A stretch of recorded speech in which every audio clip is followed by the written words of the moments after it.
Good morning and welcome to everyone tuning in from all parts of England, Wales and the islands to this historic event, the very first virtual annual meeting of the NFWI. We hope you enjoy the day, and in usual fashion we will start with the singing of Jerusalem.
I hope you are all singing along to Jerusalem at home and enjoyed that montage from previous annual meetings. We will now move on to a few constitutional items, including a couple of polls for Federation representatives and WI Link delegates to vote in. I'd like to welcome Maureen Hancock's NFWI board member to move the appointment of the tellers for the annual meeting. Maureen.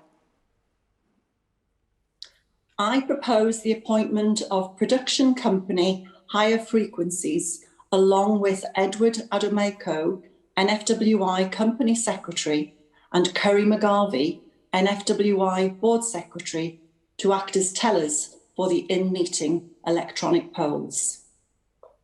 And Edward Adumeko, NFWI Company Secretary, and Curry McGarvey, NFWI Board Secretary, to act as tellers for the resolution voting, which will take place after the meeting.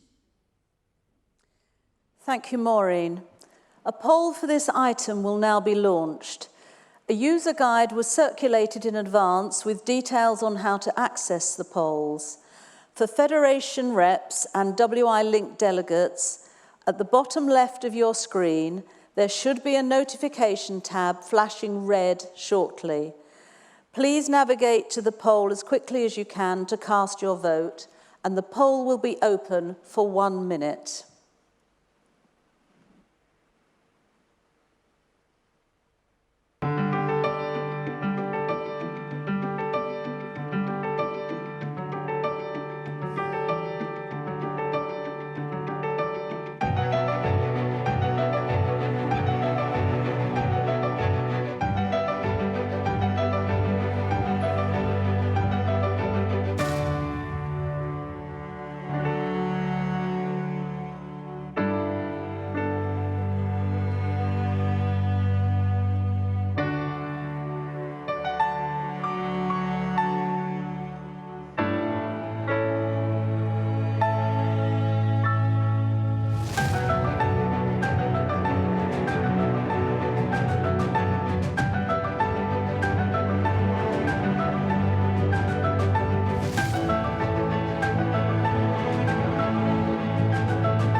The poll is now closed, and that was carried. I will now ask Maureen once again to move the adoption of the standing orders for the annual meeting. Maureen. I propose the adoption of the standing orders of the meeting as set out on pages 3 to 5 of the digital agenda.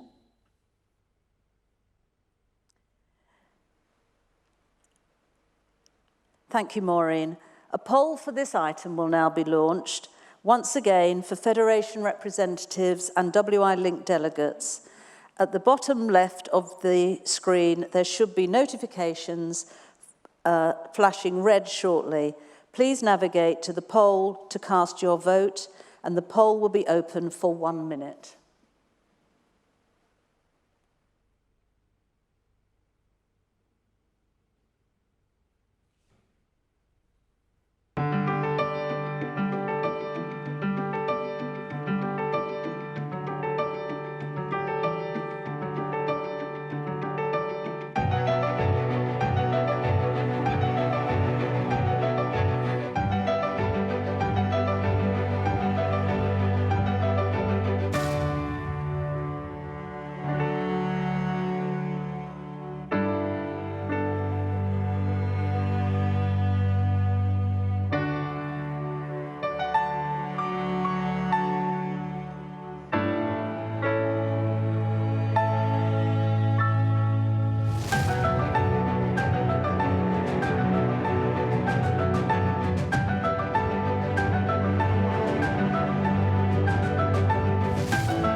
The poll is now closed, and that was carried.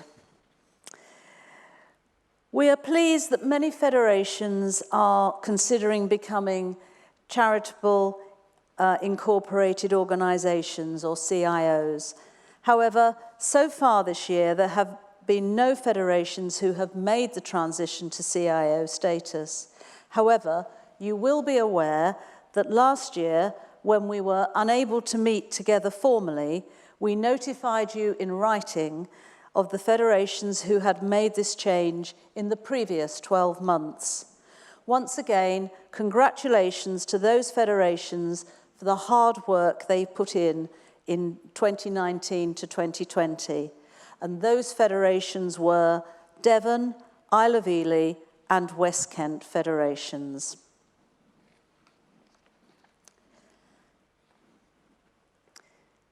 So once again, a very warm welcome to everyone on this historic day in the ever-changing life of the WI. As I said earlier, this is our first virtual annual meeting, which we're delighted is being watched by nearly 2,500 members and guests. We're particularly pleased to be able to have a meeting at all this year, as last year's annual meeting had to be cancelled. All our subsequent meetings have been on Zoom, with all of us in our own homes, and I'm especially delighted that I'm not having to talk to you today from my spare bedroom, as I've done on many occasions. Today, we're at the Royal Society of Arts in London, and I am here together with some of the NFWI trustees and some staff members, with everyone else joining us remotely. We've engaged the services of a professional company to broadcast this event because we know that it would be popular given the excellent speakers that we have joining us today. And we're delighted that all 3 speakers will be joining us here in person at the RSA. With such a stellar lineup, we know that today's event will generate a lot of external interest. So please do follow us on social media using the hashtag which is on the screen, where we are aware that we're presenting our wonderful organisation to a whole new audience. It's a great opportunity to show the world how proud we are of our WI. As you'll see, today we're all socially distanced, and I can assure you that every measure is in place to make everything COVID safe for our staff, our trustees, and our guests.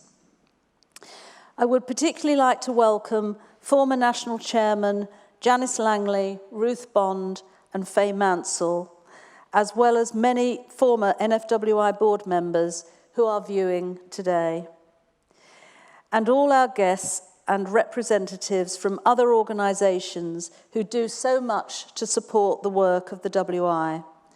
I'm just sorry that we can't meet up in person, but maybe next year. Most of all, I'd like to welcome our WI Link delegates, Federation chairmen and treasurers who are Federation representatives, as well as our WI advisors, and of course, all our members who are watching out there.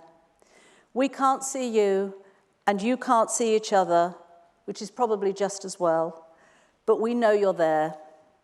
I know some of you are watching together in COVID-safe groups and having a day-long party, including some members of my own WI who are entertaining my husband. I've got one more special welcome to make, and that is to Mrs. Olive Clark, Honorary Life President and former Federation Chairman of Cumbria Westmoreland Federation, who's attending today as an observer and has recently celebrated her 99th birthday. I would like to welcome you, Olive, and thank you on behalf of the NFWI for everything you've done for the WI over your many years of membership. A warm welcome to everyone, and I hope you all enjoy your day. We've also had a lovely message this morning of good luck from Faye Leonard, who's president of the New Zealand Federation of WIs, and it's been great to connect with them more during lockdown. Today, we should, of course, have all been together at the Royal Albert Hall, something we were particularly looking forward to, as it was to have been a keynote event in the Royal Albert Hall's 150th anniversary year. We're sorry we can't be there, but we know all members will join us in wishing the wonderful Royal Albert Hall a successful anniversary. And we look forward to being back there for an annual meeting in the not-too-distant future. I know events at the Hall will be starting again very soon, and I do hope some of you will be able to go along and support them in their special year. In spite of the difficulties of the last year, the NFWI has still been working flat out to bring services and events, albeit online ones, to federations and members.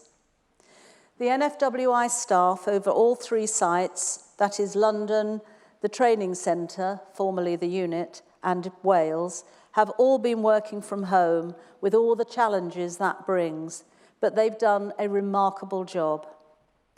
The last 15 months have been challenging for the whole world, and we've all been moved watching stories of tragedy, heroics, and kindness on the nightly news. Our hearts go out to everyone who has been affected by the pandemic, and especially to all our WI members, many of whom have experienced loss and hardship as a result. Most of our face-to-face meetings and events since March 2020 have been cancelled, and as an organisation, we've been forced to adapt, but adapt we have. It's said that necessity is the mother of invention, and we have all come up with new ways of doing things. At NFWI, we've been bowled over by the inventiveness of our members, such as the WI that held their annual meeting last year as a drive-in at the village car park, or those who've literally held their meetings on the hoof whilst out for a socially distanced walk. Meetings in a bag, virtual tea parties, telephone trees, and of course, Zoom meetings have all helped. But we know that the real success has been the sense of community and friendship and kindness that WI members have demonstrated all through the pandemic, the WI at its best. Social media has played an important role in keeping us connected during the pandemic. And in some ways, it's enabled us to connect the wider WI community more than ever before, not just in England, Wales and the islands, but across the globe. The WI Wanderers Facebook group was set up in May 2020 to bring together virtual WI events all around the country for any member to join in from home. This group has been a huge success with over 8,000 members, helping to alleviate loneliness and keep us all entertained during lockdown. The unofficial WI Facebook group has also been a great forum for members, which has been running for many years now, but has been busier than ever during lockdown. Shortly after the pandemic began, we had to make the decision to cancel the 2020 annual meeting. When the date for that came around, we took it as an opportunity to celebrate the strength and resilience of WI members after what had been an incredibly challenging few months. We were delighted to receive video messages of support from comedian Jenny Eclair, a rendition of Jerusalem, specially recorded by Billy Bragg, and a wonderful message from one of today's guest speakers, Lady Hale. These messages were inspired by the remarkable work of WI members who had spent many hours during the first lockdown sewing thousands of PPE items for NHS staff, hospitals, care homes, and key workers. The NFWI has a presence across Facebook, Twitter, and Instagram, with almost 82,000 followers across all three platforms. Last summer, we launched a new digital monthly newsletter that both members and non-members can subscribe to, sharing WI news, campaign updates, stories, and craft and cookery projects. Visit the NFWI's Media Centre on our website to subscribe. And it was a wonderful surprise to see one of our own members representing the WI on this year's Great British Sewing Bee.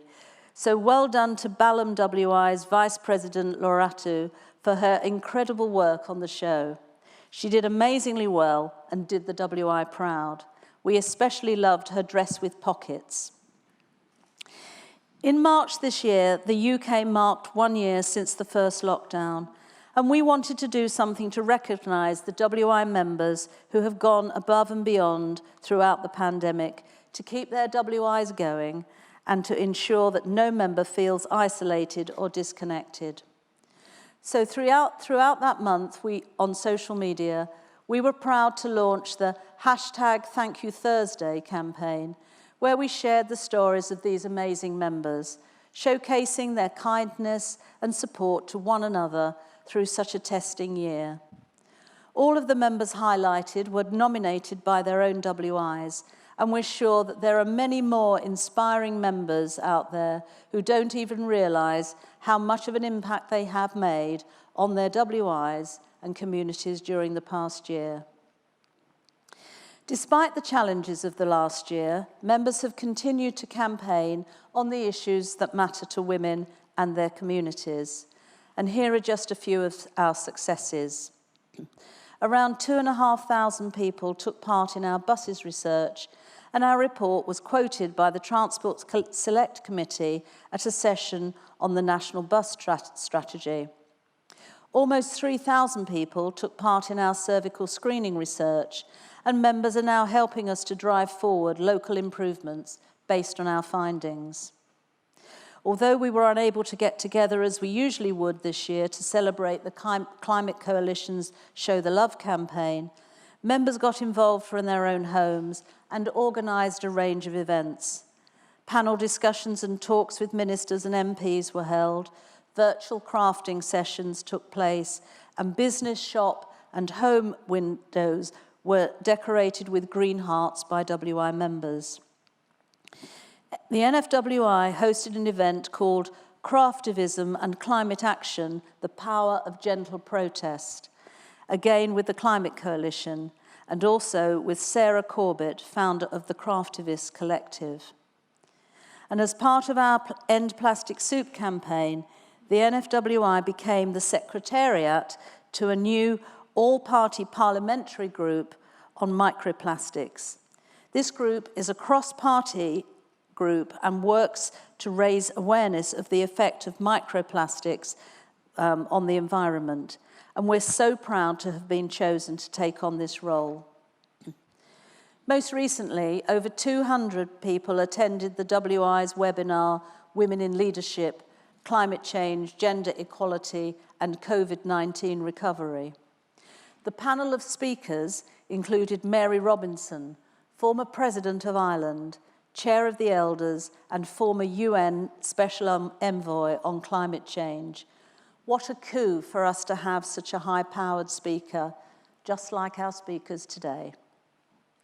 Coming soon, there's the Stop Modern Slavery campaign launch with a new action pack, new members' resources for the Make a Match stem cell campaign, as well as the launch of The Whole Story, the WI's campaign focusing on the impacts of climate change on women and girls ahead of this year's COP26.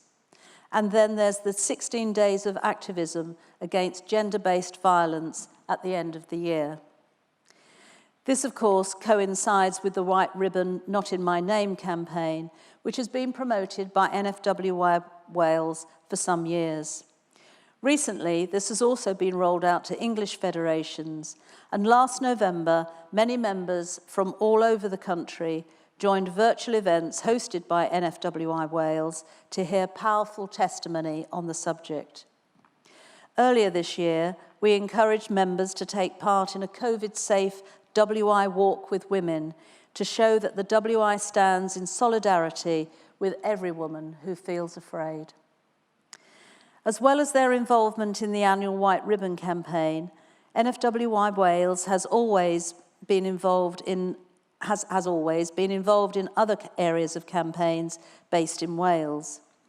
The National Heritage Project to preserve, protect and plant urban trees came to an end in March last year, and a final project report was produced.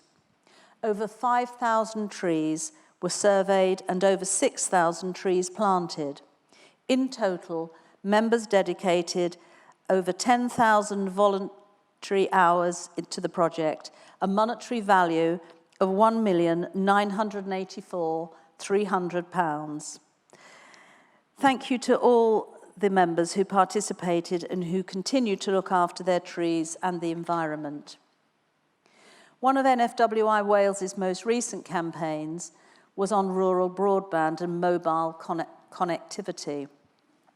Working with other partners in Wales, NFWI Wales launched a survey in February, and the findings will be revealed at an event in July, and an action pack will be produced in the summer for WI members and others to find out more about the support available to improve broadband connectivity, as well as ideas on action they can take to improve access. I'm sure we've all had messages flash up whilst on Zoom calls this year that the internet is unstable, so I think this is something that will also interest our members outside Wales. Our activities team have continued to offer many online events.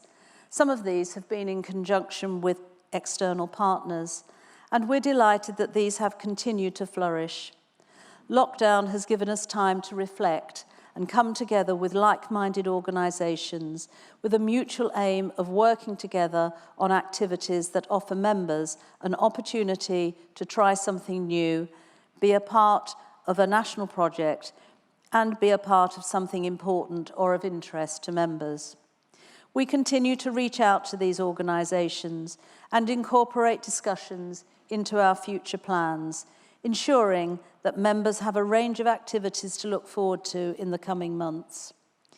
These partnerships include the Institute of Advanced Motorists, with nearly 5,000 members completing an online survey, which will help us with future events, Walking Netball, which has been a lifeline for many throughout lockdown. Taking the sport online and offering weekly virtual sessions has not only helped keep members physically active, but also brought together members from around the country for a wiggle and a giggle, creating a bonding virtual friendship that may not have been achieved in normal times. Our partnership with the National Gallery has continued with online workshops which have been incredibly popular. And we've also taken part in Birdwatch Week with the RSPB, kept up to date with gardening and cookery blogs, and learned new skills with students at the Chelsea College of Arts. NFWI competitions such as the Lady Denman Cup, the Huxley Cup, and the Elizabeth Bell Trophy have been adapted, and as usual, members have taken to these competitions with great enthusiasm and interest. Members have also worked out to Jerusalem and parted in their garden with the summertime twist. The Me, Myself and WI page on MyWI received almost 1,500 hits throughout the recent Mental Health Week, with over 90 participants signing up for the talk by the National Gallery and over 600 signing up for the Quirky Bird Paint-Along. The Pattern Challenge, organised by Rebecca Clark, a student from the Chelsea project, received over 550 views, making it the most popular activity on the website. Of course, this last year hasn't been entirely positive, and we were all saddened when last summer we had to make the heartbreaking decision to close Denman for good. This was not a decision that the NFWI board made lightly, quite the opposite in fact, and we agonised over the course of many meetings before having to make the final announcement. It was even more distressing because prior to the pandemic, we were beginning to see the light at the end of the tunnel, with the plans for more commercial opportunities beginning to bear fruit. The decision was made worse by the fact that it meant making the majority of our dedicated Denman staff team redundant, something which upset us all. Following a period of consultation, which included a series of Federation calls, 4 Zoom calls open to any member, and a formal legal representations process, we began working with the Charity Commission to propose a change to our charitable object and authority to sell the estate. This sale was considered to be in the best interests of members, as it would allow the proceeds to be used to deliver education more widely. This is, quite rightly, a lengthy and thorough legal process, and you will all know that the Charity Commission has now published its intention to grant us a scheme to change the charitable object and sell the estate, with the official notice period for this closing last week. We anticipate that it will take another 2 to 3 months for the Commission to conclude their process, but please be assured that we will notify members of the outcome as soon as we have it. I would, however, like to thank all of you who have engaged so fully and positively in the process. However, the Denman name lives on because of the success of Denman at Home. This was launched in May 2020, offering brilliant online courses to WI members and non-members alike. The success has been overwhelming, with over 70,000 different people joining nearly 800 online courses and events, including several from overseas. This has widened the scope of Denman beyond our expectations, particularly reaching members who would, for a variety of reasons, have been unable to attend the physical college. Don't forget that there are now Denman at Home vouchers available to purchase on the Denman website, and that's a great gift for family and friends, because of course you don't have to be a WI member to attend a course. Going forward, we are still formulating our plans, but we will soon be asking members what form they would like our future educational offering to take. We have every intention of continuing with Denman at Home, but we know that many members would prefer the opportunity of attending a face-to-face course, either local to them or based somewhere easily accessible. So please watch out for the opportunity to give your views. Looking to the future is something that we always have to do at NFWI, and this last 15 months has meant that, like everyone else, it's been a bit harder for us to plan ahead. However, our trading company, WI Enterprises, managed to continue to publish and distribute WI Life without a hitch, and I know that the magazine has proved to be a lifeline to members during a period of reduced activity within the WI. The magazine's content illustrated the great work done by many WIs and individual members within their communities during these terrible times, and reminded us all that our resilience and fortitude meant that the WI was still going strong behind the scenes and looking forward beyond the pandemic. We all know that many women are looking for human connection now more than ever, making this the perfect time to recruit new members. So keep WI Life front and centre of your recruitment toolkit this year. It's a passport into the WI family, a window into our WI world, a scrapbook of life as a member. With print and digital editions, you can use WI Life as a key part of your promotional plans on social media and in your community. I am pleased to say that WI Enterprises is now very much open for business, and the magazine will continue to reflect the very best of the WI as an organisation. The WI is now in its 106th year.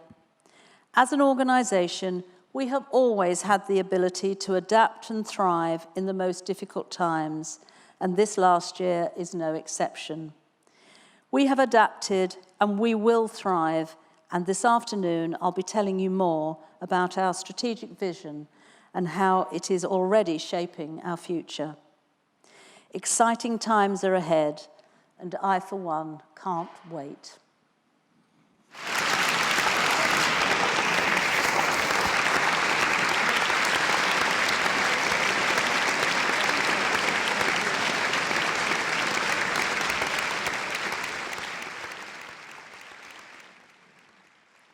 I'd now like to introduce you to the current NFWI Board of Trustees, some of whom have joined me here today in person, while others are joining us remotely. And you'll see their photographs on the screen shortly. First of all, Katrina Adams from Highcombe Forum WI, Lincolnshire North Federation, and Chair of WI Enterprises. Nikki Amos, Westbury Sub-Mendip WI, Somerset Federation. Chrissy Bruth, Breaston WI and Breaston Bells WI, Derbyshire Federation. Helen Carter, Longstock and Leckford WI, Hampshire Federation. Mary Clark, Govilan WI, Gwent Federation. Maureen Hancock's, Cookridge Crumpets WI, West Yorkshire Federation. Hilary Howarth, Ashley Green WI, Buckinghamshire Federation and Chair of Membership. Toto James, Fulham and Chelsea WI, Surrey Federation. Sally Kingman, Harston and Hawkston WIs, Cambridge Federation and Chair of Activities. Yvonne Price, East Preston Village WI, West Sussex Federation and Chair of Training and Development. And Maya Stevens, Llan Saint WI, Shigar Carmarthenshire Federation and Chair of the Federations of Wales Committee. And alongside me on the top table are my officer team, Julia Roberts, NFWI Honorary Treasurer, Martley, Hanley Castle and Worcester Bells WI, Worcestershire Federation. Anne Jones, NFWI Vice Chair, Llandowie Brefi WI and Tregaron WIs, Ceredigion Federation. Gerald Stone, NFWI Vice Chair, Hampton Lucy and Charlcote WI, Warwickshire Federation. And I'm Lynn Stubbings, NFWI Chair, and I'm from Wishaw WI in Warwickshire.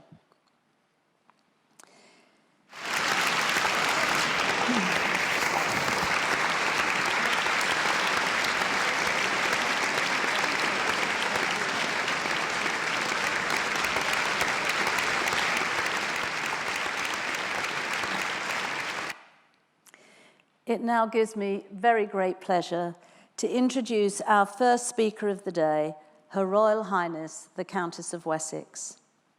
As I'm sure you all know, Her Royal Highness supports the Queen in her role as Head of State, representing Her Majesty at events as well as attending many state and ceremonial occasions. The Countess is patron of over 70 charities and each year undertakes visits to hundreds of organisations to highlight and advance their work. Her Royal Highness is an active promoter of gender equality in all aspects of society and supports a number of organisations and charities which develop, empower and care for young people. The Countess is, of course, no stranger to us, and many members will remember meeting her at our centenary garden party at Buckingham Palace back in 2015, and then a couple of days later, she accompanied Her Majesty and the Princess Royal to our annual meeting at the Royal Albert Hall, when she was, of course, present for the now famous cutting of the cake. The photograph of the royal family in fits of laughter was beamed across the world, and as you saw earlier, we unashamedly use it in many of our photo collages to this day. Last year, Her Royal Highness graciously wrote a letter to all WI members, which was published in WI Life. She praised members for their resilience and acts of kindness at the worst of the pandemic and said how proud she was of the WI. Throughout the COVID-19 pandemic, the Countess of Wessex has herself volunteered with a number of local organisations to help those in need and has worked regular shifts with St John's Ambulance at a vaccination centre in Greater London. Her Royal Highness is, of course, herself a WI member of Bagshot WI in Surrey. Ma'am, we are proud and honoured that you have once again spared the time to be with us today. Please welcome Her Royal Highness, the Countess of Wessex.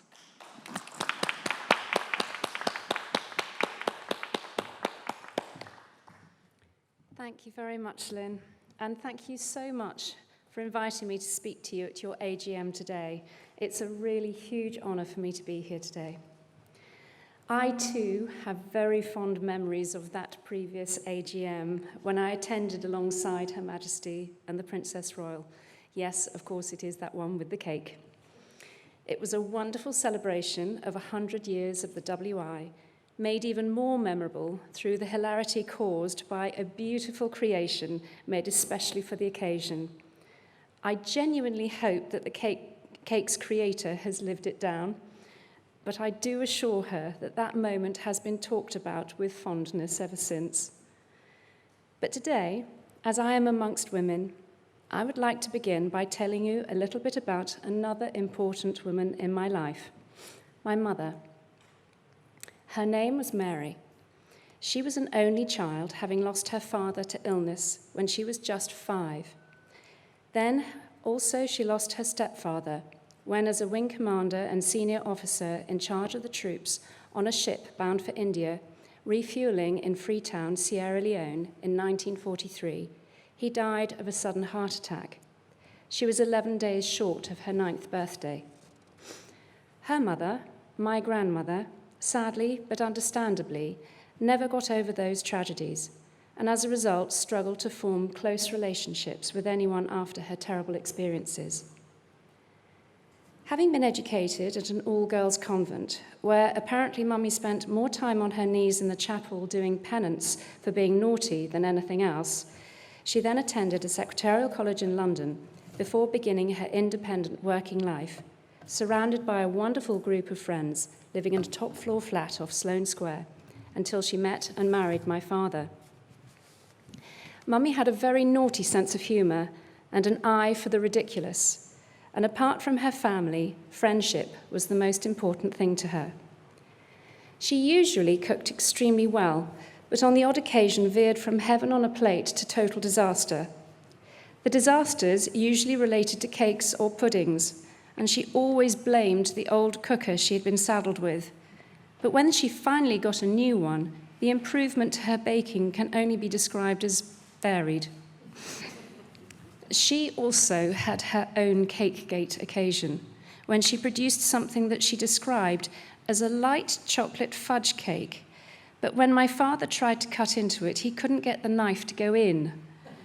Blaming it on the icing having gone hard, he resorted to using a hammer to get the blade into the solid mass. And when he tried to take the knife out, the cake came away from the plate attached to the knife, fell off and broke the plate. It actually tasted very nice, but any time after that, whenever she made a cake, it was met with, "Would that be a light fudge cake?" from her very suspicious family. She would have loved the WI Centenary Cake Gate moment, which resonated so wonderfully with what happened in our house. She was very good at tennis, and she was a very good tennis and bridge opponent. She couldn't sing for toffee, take a decent photo, or sew. She loved Frank Sinatra and musicals and roses, but hated gardening. She had absolutely no confidence in herself whatsoever. And even when she attended dinner parties or drinks parties, which would be full of everyone who she knew and loved, she would shake like a leaf until she got there. But she was also a very good hostess herself, and my parents' parties were always very well attended and went on well past the finish time. One day, I found her in the laundry room, taking washing out of the machine and putting it into the fridge. To this day, I have no idea whether it was the menopause playing tricks or just a mental aberration, but we had to laugh. Twice, I found her in the kitchen in tears. Once because the long-running radio programme, Wagoner's Walk, which I think was a little bit like The Archers, had broadcast its last programme, and the other, the day Lord Louis Mountbatten was assassinated. I hope I'm not painting a picture of someone who was chaotic, because she was anything but. She was an organised and diligent and loyal person. She rarely put herself first, and every evening before my father returned from work, she would brush her hair, redo her makeup, and apply some perfume. She died, aged 71, in late August 2005, when my daughter Louise was less than 2 years old. To this day, I miss her very much, and there are moments when I hear some music she loved, or I do something I know she'd have wanted to hear about, that make her early departure very hard. She has missed out on so much, and I'm particularly sad that she hasn't seen my children grow up or seen how my work has grown and developed. She would have loved that I'm speaking to you today, because although she wasn't in the WI, she often got involved with village life alongside running a family and a part-time job. She would be the first to admit that her talents didn't lie in flower arranging or baking cakes, but she willingly helped out with the annual summer fetes, persuading me and my brother to enter the garden in a box competition, the cooking classes, and even the flower arranging. I remember her getting her particularly cross when she saw that one little child's entry had clearly been done by their mother and was being judged alongside my rather rustic production created by my own hand with no help. And in the last few years of her life, she adored helping out at the local primary school, assisting the little ones in learning to read, something which she found huge joy in. I often think of how much she had to juggle for anything to actually happen. When we're young, it all just magically appears. We have no idea how, it just does. But of course, when we grow up, and suddenly it is us who are holding the reins, bringing up a family, caring for others, running a house, holding down a job, running a business, or all or part of that. Whatever our lives hold, it is only then that we realize how truly amazing our mothers really are and how much they have had to juggle while always putting others before themselves. In this past 18 months since the COVID-19 pandemic struck, women have been more challenged than ever, and I am seeing the very real impact across all areas of my work with causes related to women, where I promote equality for women in the workplace in the UK and abroad, champion the women who strive for peace and security around the world, and advocate for men and women who have survived conflict-related sexual violence. For women's greater equality in the workplace, it is an ongoing struggle to gain equal pay for doing the same role as male counterparts, to get greater representation in senior management and on boards, and to help women into industries that are very male-dominated. Sadly, since lockdown, when the majority of people had to work from home, some of the progress made has been undone, and so much that has been really positive in recent years has gone backwards. Women, in the majority of cases, are still the main carer for children, have had to often absorb greater share of childcare needs whilst being an income generator, cook, cleaner, and teacher, as well as often having to take on additional caring roles with sick or elderly relatives, and with families being with each other 24/7, and the increase in those kinds of pressures, we know that levels of violence in the home have risen sharply. While children and partners compete for the dodgy Wi-Fi connection, the mother in the family has often had to work her office commitments around everyone else's schedules. And I have had a number of conversations with people who have said that their working day has only begun after the children have gone to bed. For women in low-paid jobs, it's been a nightmare, and many of them have lost much-needed income when we all had to lock down. Although many male partners in the family have done their best to play their part too, when all is said and done, it has been the women who have borne the brunt of the pandemic, and we are still learning about the full impact of COVID's curse. Looking abroad to conflict-affected countries, many of the women who I support as peace builders also have their own families to support, but as soon as COVID struck, they stepped forward to help their communities. Many people look to them for help as women who get things done. As one peace builder said, that while their government seemed to be ignoring the situation, they had to do something. They have been the ones organising food aid for so many who had none. They persuaded people to get sewing to make PPE when there was nothing to be had.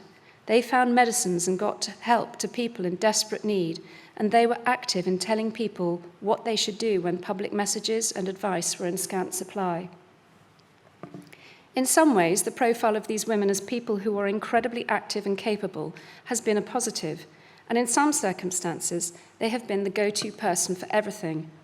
But it is still very hard to persuade the male hierarchy to include these women around peace tables, even though the knowledge they have of their communities, what they require, and how much a more effective peace agreement that takes into account the needs of the local people will be far more long-lasting than if they exclude these critical members of society.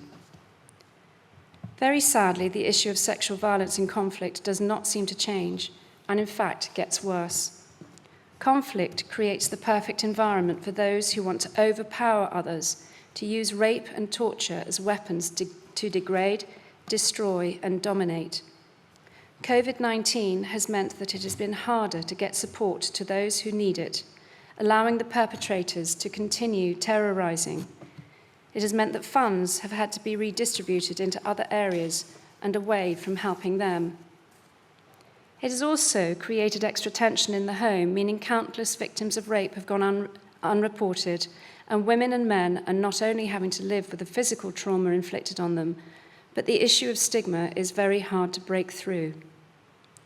I see this pandemic as a kind of conflict of its own, which has allowed terrible acts to have occurred, which we will never know about, because increasingly the violence is pervading even more into the home place too, and our ability to reach out is ever harder. Sometimes women have been described as the fairer sex. Well, in its original context, this dates back to Chaucer's times, and many scribes, including Shakespeare, have been credited with its use too. The description paints women as being more becoming of the sexes, being weaker, as well as pure and delicate. But in my dealings with women in the workplace, women peace builders, and survivors of conflict-related sexual violence, there is often nothing weak about them, and they have had to become strong and determined to overcome their situations. It also has nothing to do with fairness either. It is not fair that as 50% of the population, 93% of women have had to deal with sexual harassment in the workplace, that they are overlooked for promotions, often not paid the same as their male counterparts, and struggle to get ahead.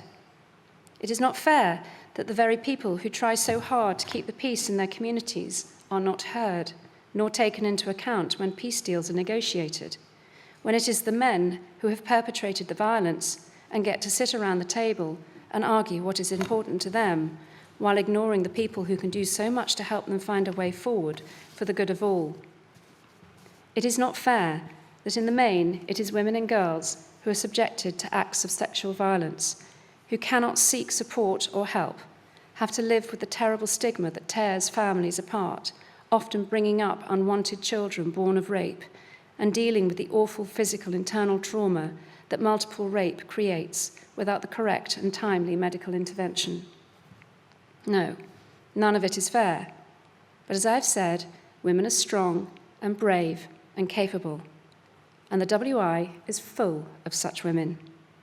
So maybe we need to repurpose the term the fairer sex, because we understand and know that fairness leads to equality, fairness leads to peace, and fairness leads to mutual respect. Society takes a long time to change its ways, whether it be to do with sexuality, race, equality, or harassment. But let us have courage in our ability to change things one step at a time and take pride in our capable, brave, tenacious selves. I feel sure that our mothers have pride for us, whether they are still here or not, and I especially wish my mother was in the audience as I speak to you today. So I say to you now, be proud of yourselves as members of the WI, be proud of the other women in your lives, and be proud of women everywhere. And never, never lose heart, because we are resilient, resourceful, and reliable.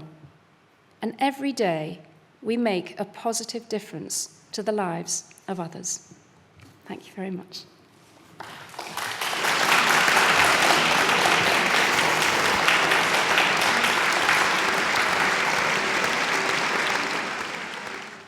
Gerald Stone, NFWI Vice Chair, will thank Her Royal Highness on our behalf. Your Royal Highness, the Countess of Wessex, I am delighted, on behalf of our members, to thank you so much for your address on the empowerment of women. It is defined in several ways: the acceptance of women's viewpoint, making an effort to seek them, raise the status of women through education, awareness, literacy, and training. Defining empowerment to provide women's self-worth, their ability to determine their own choices, and their right to influence social change for themselves and others. Keshab Chanda Mandel wrote that female empowerment could be defined in 5 separate categories: social, education, political, economic, and psychological. Boosting self-esteem is so important, shutting down negativity, being open and honest, and being an advocate for female colleagues and leading by example are all issues that you have highlighted here today, including your incredible family's journey. Your mum sounds amazing. Women's empowerment is important to us all, and thank you for sharing your feelings and leading by example on this very important issue, where fairness is so vital in our society. Thank you so much again for joining us today, and we would like you to accept the bouquet of flowers on our behalf.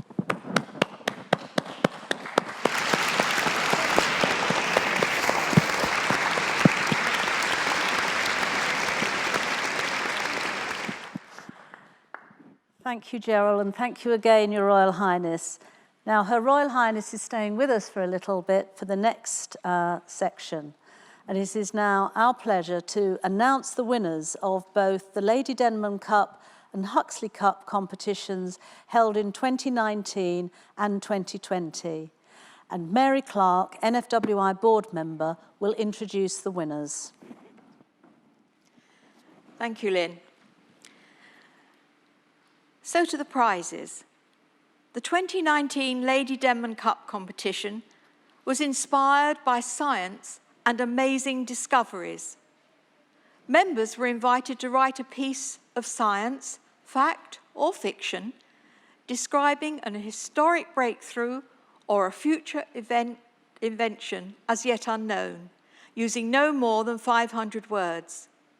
The competition attracted 112 entries from 49 federations. The first place was awarded to Shirley Routley from Walton WI in the Somerset Federation for her piece Shadows of the Future, a clever science fiction retelling of Adam and Eve set in the far future. The 2020 Lady Denman Cup competition supported the Get on Board for a Better Bus Service campaign by inviting members to submit a piece of writing of up to 500 words, either comical, serious, fact or fiction, based on a conversation they'd overheard or imagined they'd heard on the bus. The competition attracted 146 entries from 59 federations. First place was awarded to Christine Greaves from Frankwell, Littleborough WI in the Shropshire Federation for her piece, which the judges referred to as like reading Victoria Wood at her most well observed. The level of detail was extraordinary and extraordinarily satisfying, ringing true to the worst kind of gossip's obsessions with little things. The 2019 Huxley Cup competition was hosted at the Kent County Show in Maidstone, where the theme was Anyone for Tennis. The competition was an imposed exhibit, meaning the theme was provided to all the entrants on the staging day, with all the materials, sundries and containers to work with. No additional flowers, foliage or accessories were permitted, and competitors could use as much or as little of the supplied materials they wish. The first place was awarded to Sue Golding from West Ham Evening WI, the East Sussex Federation. Her Royal Highness would now like to share a few words to all our prize winners. Thank you. Well, congratulations to each and every one of you. I think one of the hardest things to do is actually ever to write a short story. You think 500 words is an awful lot, and then when you begin, it really is very little, incredibly few. So to get the gist of the story and to engage the reader and entertain the reader, but actually find a conclusion within that short space is incredibly hard. And I'll let you into a little secret. I actually entered a short story competition myself during lockdown as a sort of little challenge. I didn't win. I would have told you if I'd won. No, I didn't win. But it was a really fun thing to do, and a lesson in sort of writing discipline. But it is incredibly hard. So really, congratulations to every single one of you. Yeah, I love the idea of the listening in on the bus idea. I think that was very clever. So well done. I mean, I know that you're all incredibly creative, and you always plumb new areas of creativity. So I encourage everybody to get involved in these kind of things. And actually, I encourage everybody, even if you haven't had a go at writing a short story, just actually trying to come up with the idea is quite a fun thing to do. But how wonderful, and congratulations to every one of you. Thank you very much.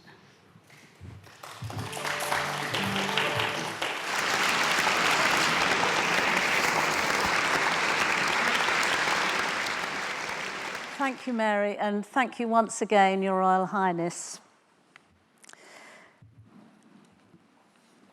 Right, we understand that earlier on we broke the internet. So we apologise for the technical difficulties that some people have had, but we were in good company. I gather that lots of other websites also went down, including the New York Times. So we gather that this has now been resolved, but we apologise. It was obviously out of our control.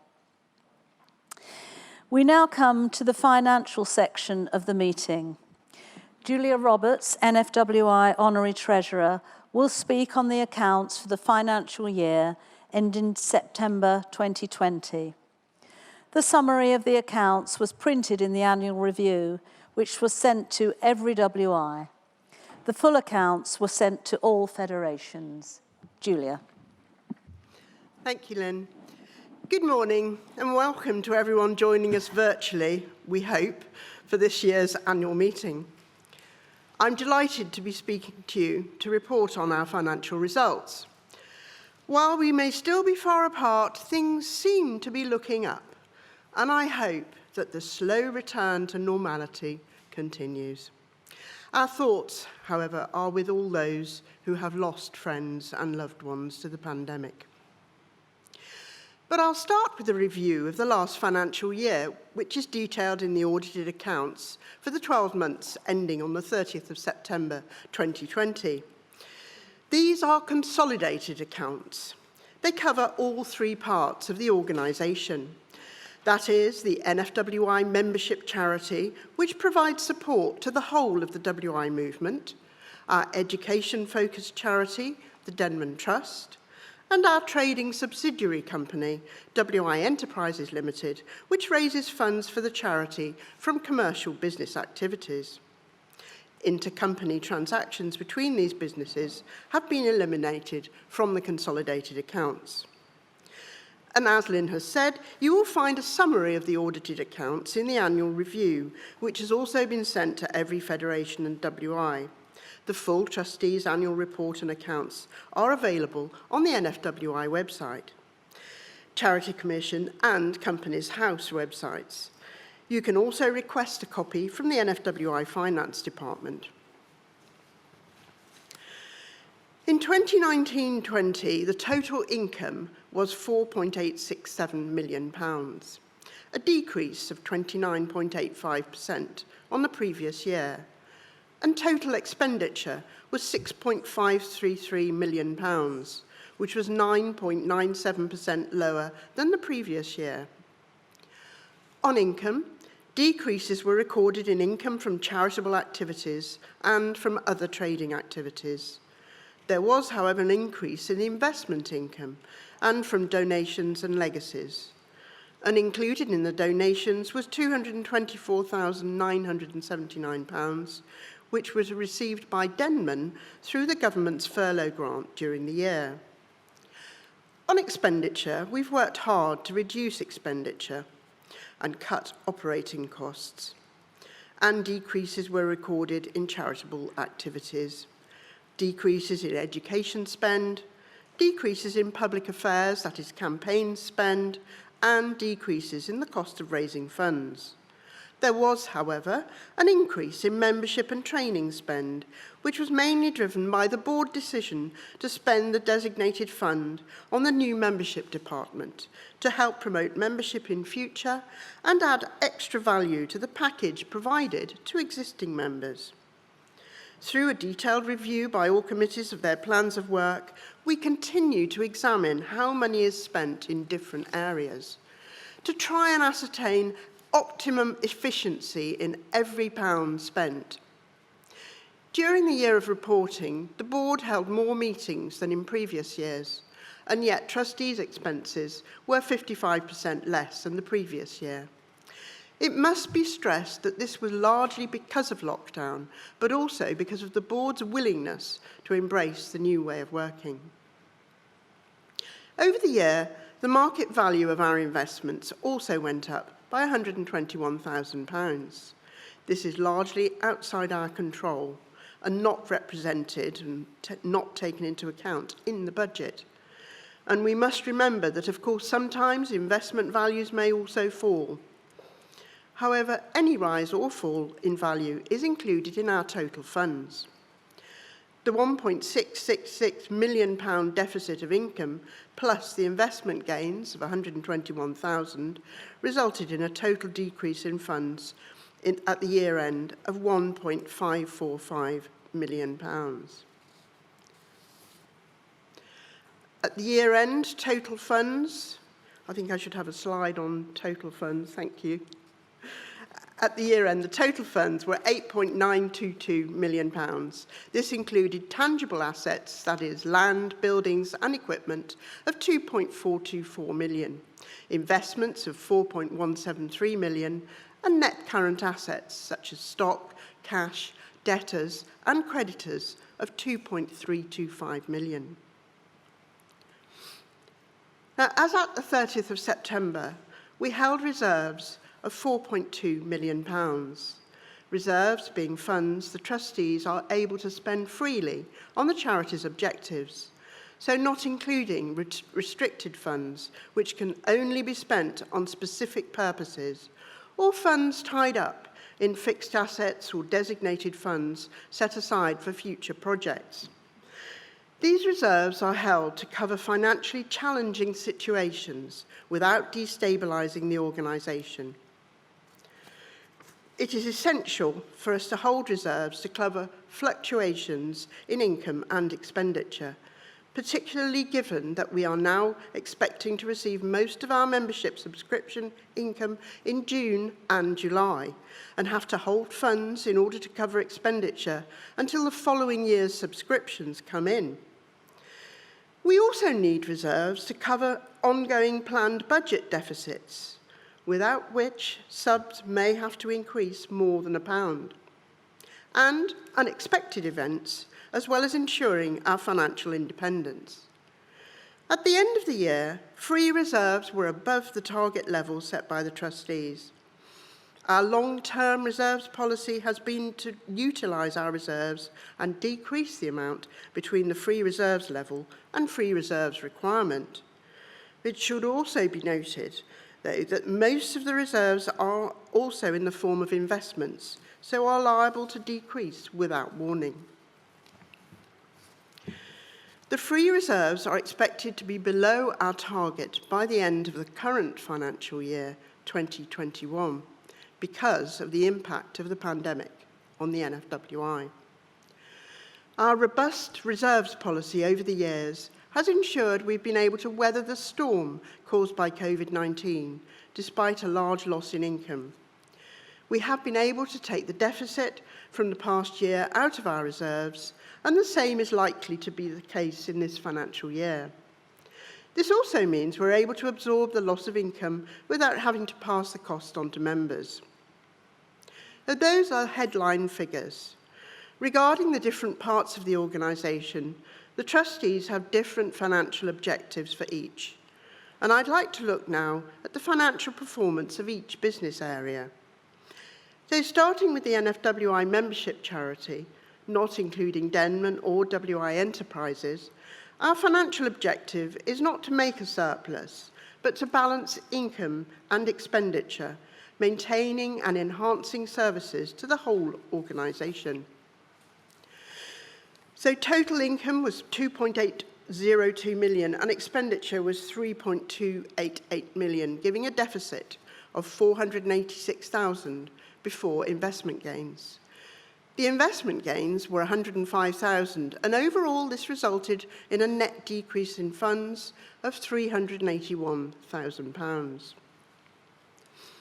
Of the total income, 75% comes from membership subscriptions and 1% from training. A further 14% of income was profit donated by the trading subsidiary, WI Enterprises Limited, and 10% of income came from investments. Of the total expenditure, 68% went into membership and training, 18% into public affairs, and 14% into educational activities. And now, let's turn our attention to the Denman Trust. Sadly, as Lynn has said, as you all know, this year the Board of Trustees, as the corporate trustee of the Denman Trust, made the difficult decision to close Denman College because of the financial impact of COVID-19. I would like to take this opportunity to thank everyone who supported and attended Denman College over the years, and to the fantastic staff team who we owe a debt of gratitude to for all their service. And as you've heard, it is the intention of the trustees for the spirit of Denman to live on into the future. And this has already started through Denman at Home, and it is hoped that this will continue into the future through other educational models. However, the losses suffered by Denman, including redundancy costs, are reflected in the accounts. Denman's income for the year was £1.324 million and its expenditure was £2.489 million, giving a deficit of £1.165 million, plus investment gains of £16,000. Overall, Denman's funds decreased by £1.149 million during the year. And during the year, NFWI agreed an interest-free loan of £1.5 million to Denman to help to alleviate the financial difficulties Denman was facing as a result of the COVID-19 lockdown. The loan is charged against the Denman estate and will be repaid when the buildings are sold. The sale of Denman College is expected to be a long process undertaken in consultation with the Charity Commission. The next educational endeavour from Denman will be undertaken in consultation with you to ensure it is beneficial to as many members as possible.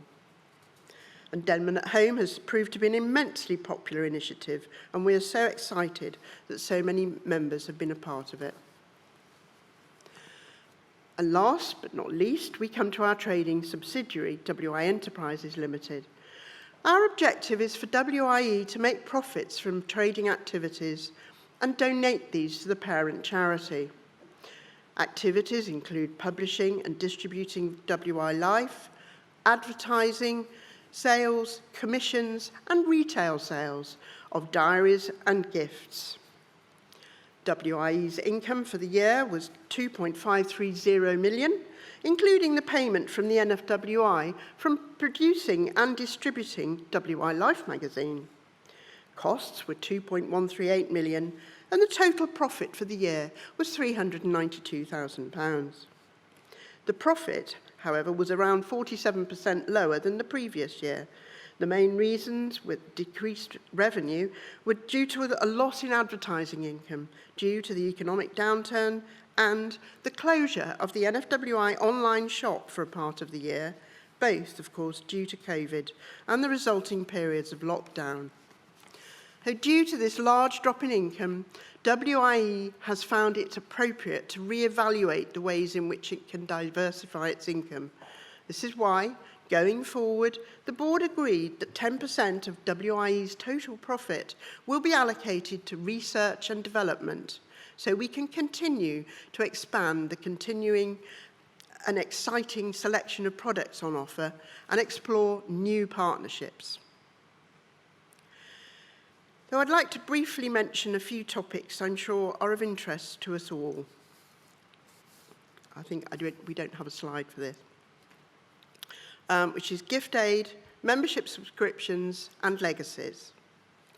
As we have emphasised previously, the net amount which could be received yearly by the NFWI from gift aid depends on the number of declaration forms received and will help inform discussions about future subscriptions.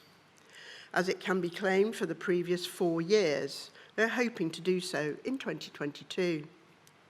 And I would like to thank you all for taking the time to complete a gift aid form. Thank you to WIs for passing on your gift aid forms and information to your federation, and thank you to federations for passing this on to National. Now to membership subscriptions.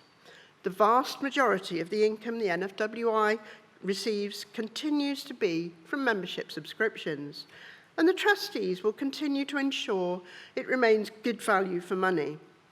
As prices increase year on year, it is unavoidable that membership subscription fees will have to increase in line with this, though we do not pass the majority of these costs on to you as members. The Board of Trustees and National Council empathise with the challenging time we're in and work extremely hard to ensure any increase in fees is the absolute minimum amount possible by continuing to diversify our income where possible. The trustees remain committed to their aim of increasing the percentage of subscriptions retained by the WIs. Of the £1 increase in the subscription fee in 2021, 50% went to the WIs, 30% to federations, and 20% to the NFWI. In the year under review, the NFWI-only income was 14% less than its expenditure on charitable activities, with the difference coming from free reserves. There were multiple changes to the way subscriptions are received in this past year, which are worth mentioning. Firstly, the NFWI offered all members a 3-month extension on the 2020 subscription year, so that the 2021 subscription year began in April 2021. There were 2 reasons for this shift. The board wanted to acknowledge the difficulties members faced due to COVID.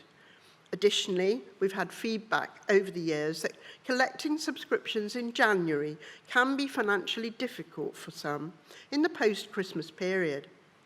And we hope that by moving this date forward, this will ease some of the financial burden for members. It must be noted that for the NFWI, the financial impact of the 3 months extension will be felt in the 2020-2021 financial year. We also introduced the WI flexibility policy early in 2021. Under this policy, WIs are able to make an annual decision in the run-up to the subscription's renewal on whether to charge members the full amount of the WI portion, as set by the NFWI and National Council each year, to reduce the WI portion of the subscription, or to waive the WI portion completely. And this policy was introduced after being specifically requested by many WIs. And it was voted on by the National Council for WIs to have more freedom and control over their finances. And we would like to emphasise that utilising this policy is entirely up to the WIs if their finances would allow. I would also like to mention legacies. In 2019-20, the group received £13,140 from legacies, and I would like to thank all those who have remembered us in their will. And now I'd like to finish by thanking Catherine Burton and the team from our auditors, Hayes McIntyre, as well as Antonia Cavalier and the team from CCLA. I'd also like to thank our Finance Committee advisor, Ruth Kaufman, for her valuable input. My thanks go to all the members of the NFWI Finance team, and especially Edward Adamako as Head of Finance. Special thanks to Lynn and the officer team, as well as my fellow trustees for all their support and input into all matters financial. This is my final finance report as I step down from the National Board, and I would like to thank you all for your support over the years. I'm now looking forward to spending more time with family and the 3 WIs I belong to. I wish our organisation the best of times post-pandemic, growing stronger than it has ever been. Thank you.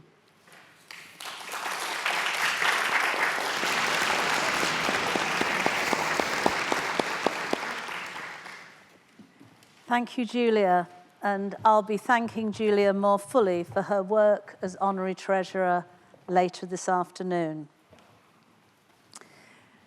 We are now delighted to welcome our second speaker this morning, Dame Cressida Dick, DBE, QPM, Commissioner of the Metropolitan Police. Dame Cressida was born and brought up in Oxford, and she later studied at Oxford University. Following a brief spell in accountancy, Dame Cressida joined the Met in 1983, initially as a constable patrolling the beat in the West End of London, before rising up through the ranks. From 1995, she was a high-ranking officer in Thames Valley Police for 5 years, and after taking a master's degree in criminology, returned to the Met, working in the force's Diversity Directorate and in anti-gang and anti-gun crime operations, as well as in counter-terrorism. She went on to oversee security operations for the Queen's Diamond Jubilee celebrations and the 2012 London Olympics. Dame Cressida left the Met briefly in 2015 and joined the Foreign and Commonwealth Office as part of their leadership team. But she returned to the Met in April 2017, when she was appointed as Commissioner of the Metropolitan Police, the UK's largest force. She was the first woman to hold the post of Commissioner. In 2019, the force celebrated its 190th birthday and 100 years of the Metropolitan Police women. Dame Cressida is a former president of the British Association of Women Police. Dame Cressida, we do appreciate you giving up your time to join us today and are delighted to welcome you to our annual meeting. Thank you.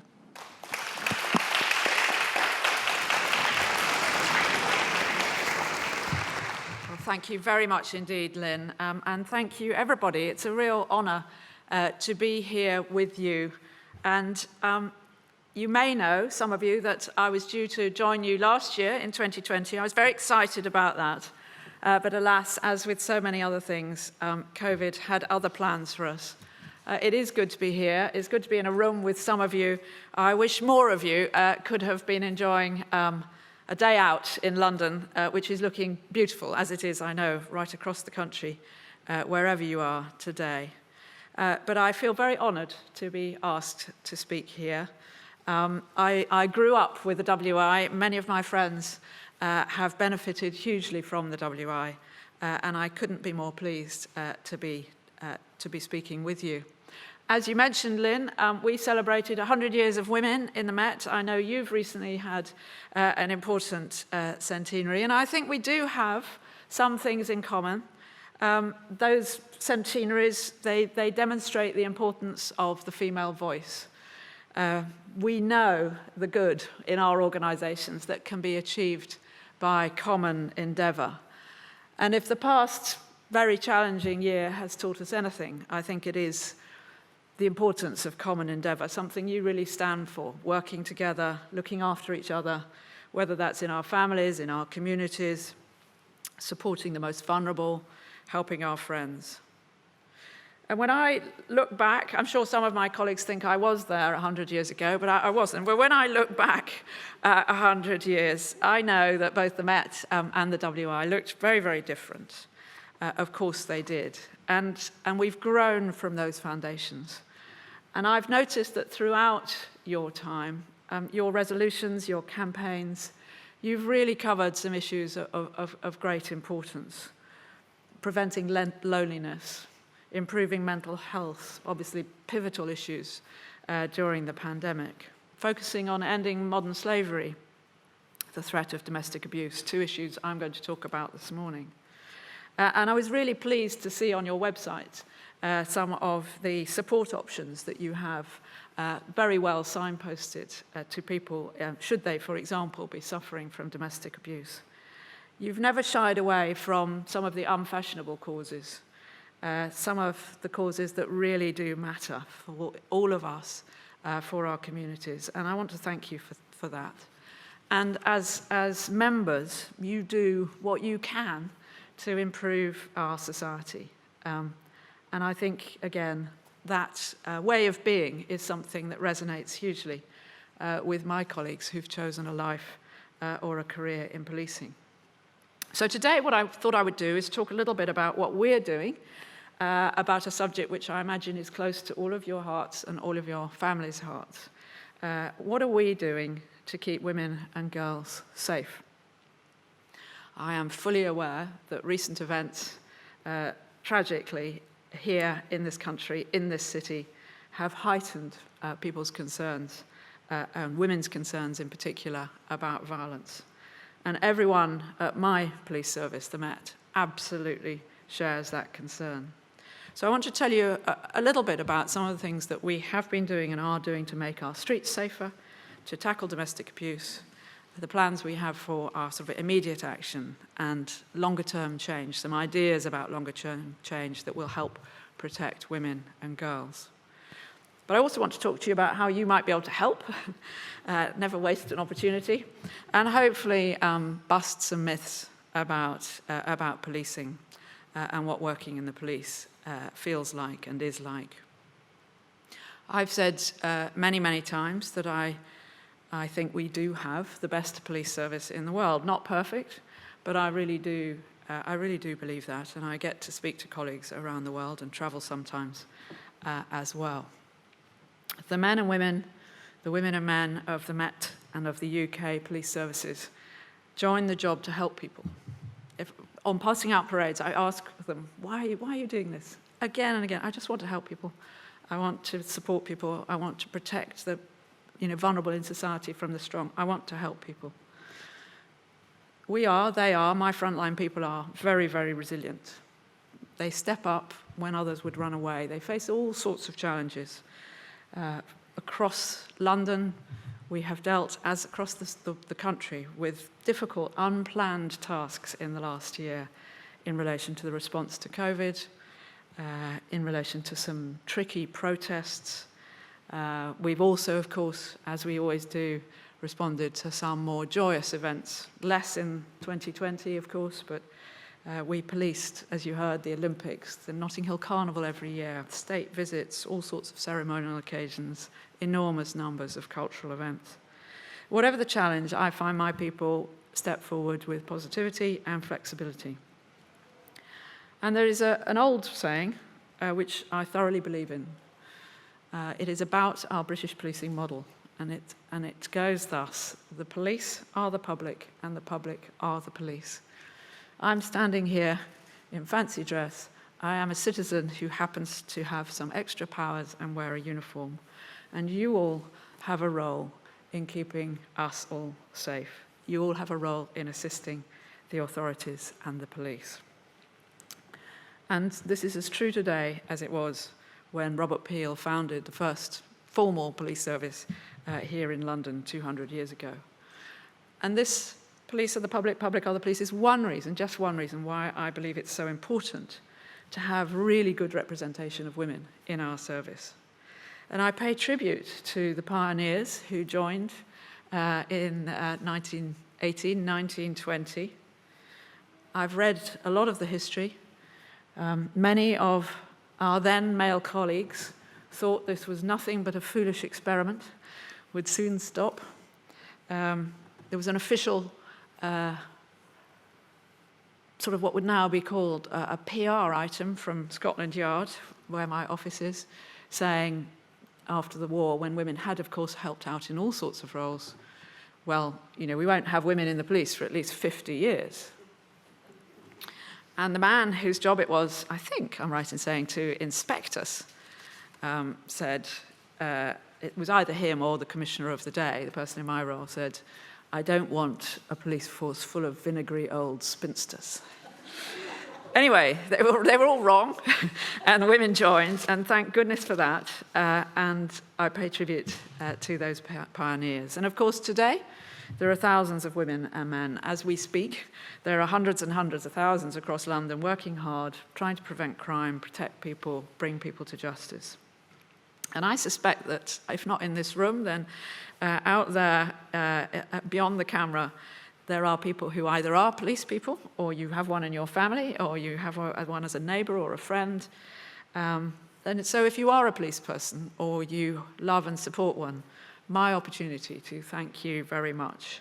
Thank you, and a particularly huge thank you for the sacrifices and the challenges of the last 15 months. And for those who don't know so much about the police, some of you possibly may have a slightly more kind of stereotypical view of us. Certainly, I think I can guess what some stereotypical views of the police, even in 2021, might be. It might be a little bit blokey, a little bit clubby, not very diverse. And I won't say what it might be, but I know that the WI as well sometimes suffers from inappropriate and old-fashioned stereotypes. I'm here to tell you that those stereotypes, as far as your police services and the Met go, are very far from the truth.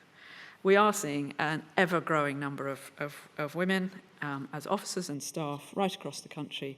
They have a very large voice, they are very influential, and that helps the police serve you better. I've said, of course, we should be 50-50. We're not there yet.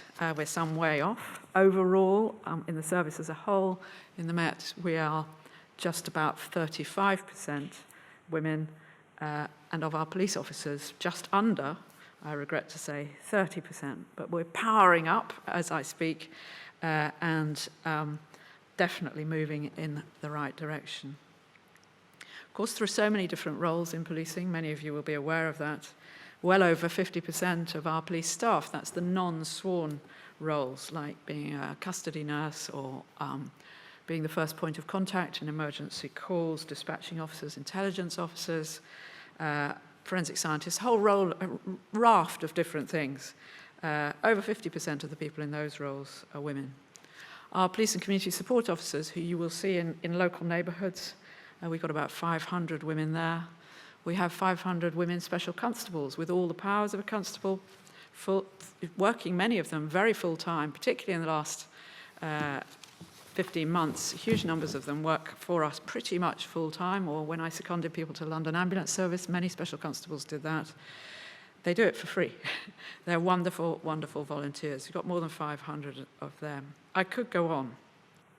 But what's been one of the benefits, perhaps, maybe, I don't know, for the WI as well as for us, is that during COVID, I have been able to reach out to retired officers and staff and to new friends to ask them to come and volunteer with us, and we have more and more volunteers. We have also, I think it would be fair to say, repeatedly, resoundingly, and hopefully sustainably, smashed the glass ceiling in the Met. We have female officers and staff across every grade, of course. For decades, there has been no role that a woman can't do, unlike when I joined. Can't carry a gun, can't be involved in public order policing. I could go on. I have 5 assistant commissioners, 2 of them are women, and many of my discipline leads, my professional leads, public order, for example, and events, intelligence, covert policing, safeguarding, these are all led by women. And women are flooding into roles such as detectives. Again, very rare in my day, which was perhaps in many ways more reminiscent of the Sweeney. Now, no longer the preserves of men, that is for sure. And we have not as diverse as I would like, but very diverse people joining us, all walks of life, all ages. And the reason I'm going on about this a bit is just to say, think about it for you, for your family, your daughter, your mother, your grandmother. We have lots of grandmothers, your sister. It's a wonderful place to work. It's very varied, it's very diverse, and far more fulfilling than I suspect most people can imagine. And it's important that we have women ever increasing in our ranks. Let me turn now then to safety in the home and in public spaces. You will all, I'm sure, remember, and of course, I cannot say very much at all about this, but the terrible murder of Sarah Everard on the 3rd of March. It sent shockwaves through our communities and across my workforce. The Met was angry and shocked, everybody. And what happened then, I think, has been a catalyst for wider societal concerns about women's safety to be raised. Police officers are members of our communities. We are members of the public as well. We feel that acutely. And those events and subsequent events have brought into sharp focus the fact that women and girls don't feel as safe as we want them to, full stop. It's brought into sharp focus what more men can do to ensure women are less threatened in their daily lives. And we have been an active part of these conversations, listening to our communities, discussing this with our own women and girls. And it has brought into sharp focus our resolve, our determination to work even harder with our partners across the criminal justice system to protect women and to bring offenders properly to justice. Now, the UK is actually a very safe place to live. London is one of the safest large cities in the world. Crime figures would suggest now we are safer from violence than we have been in the past. But I know full well that there's a job to be done to improve trust and confidence in policing for women right across London.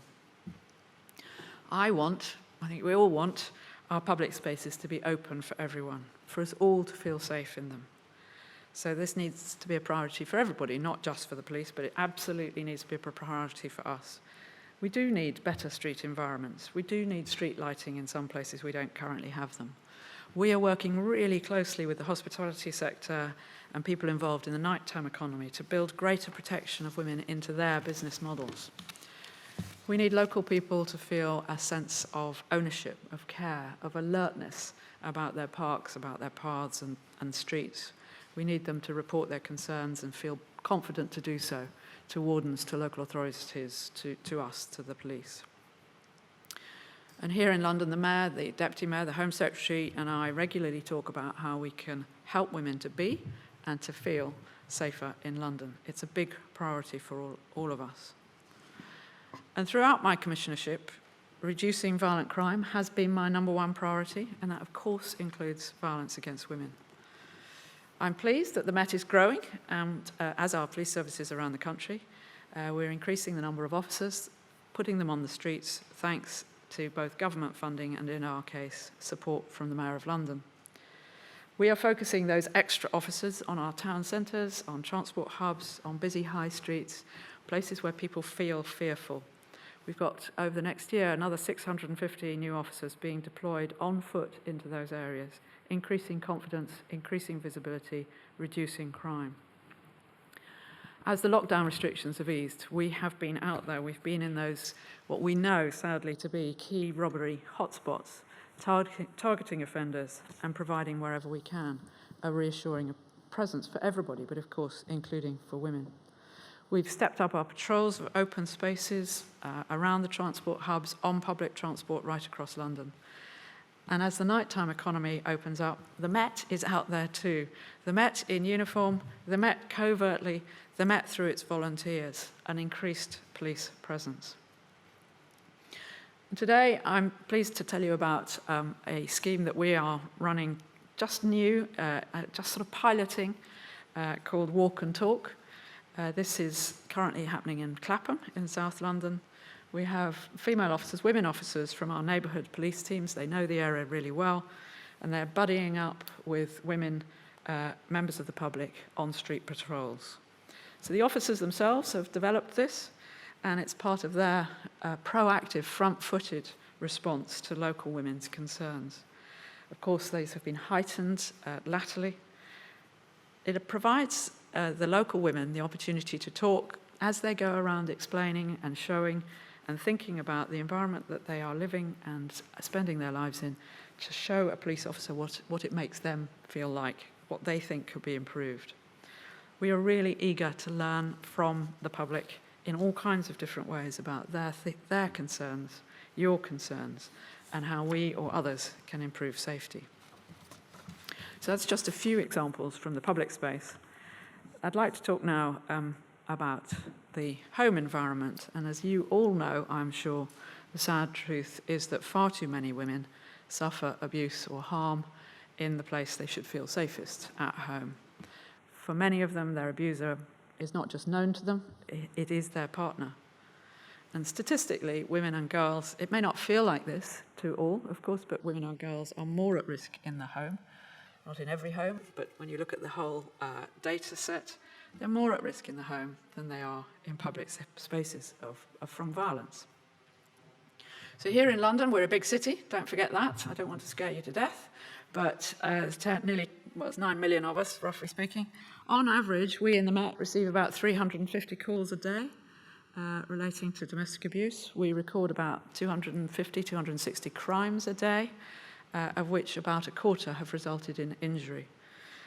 More than 6,000 every year involve serious injury, I mean wounding or broken bones. And sadly, as you know, every year some victims of domestic abuse are killed. Now, of our offenders, more than 10,000 of them are likely repeat offenders.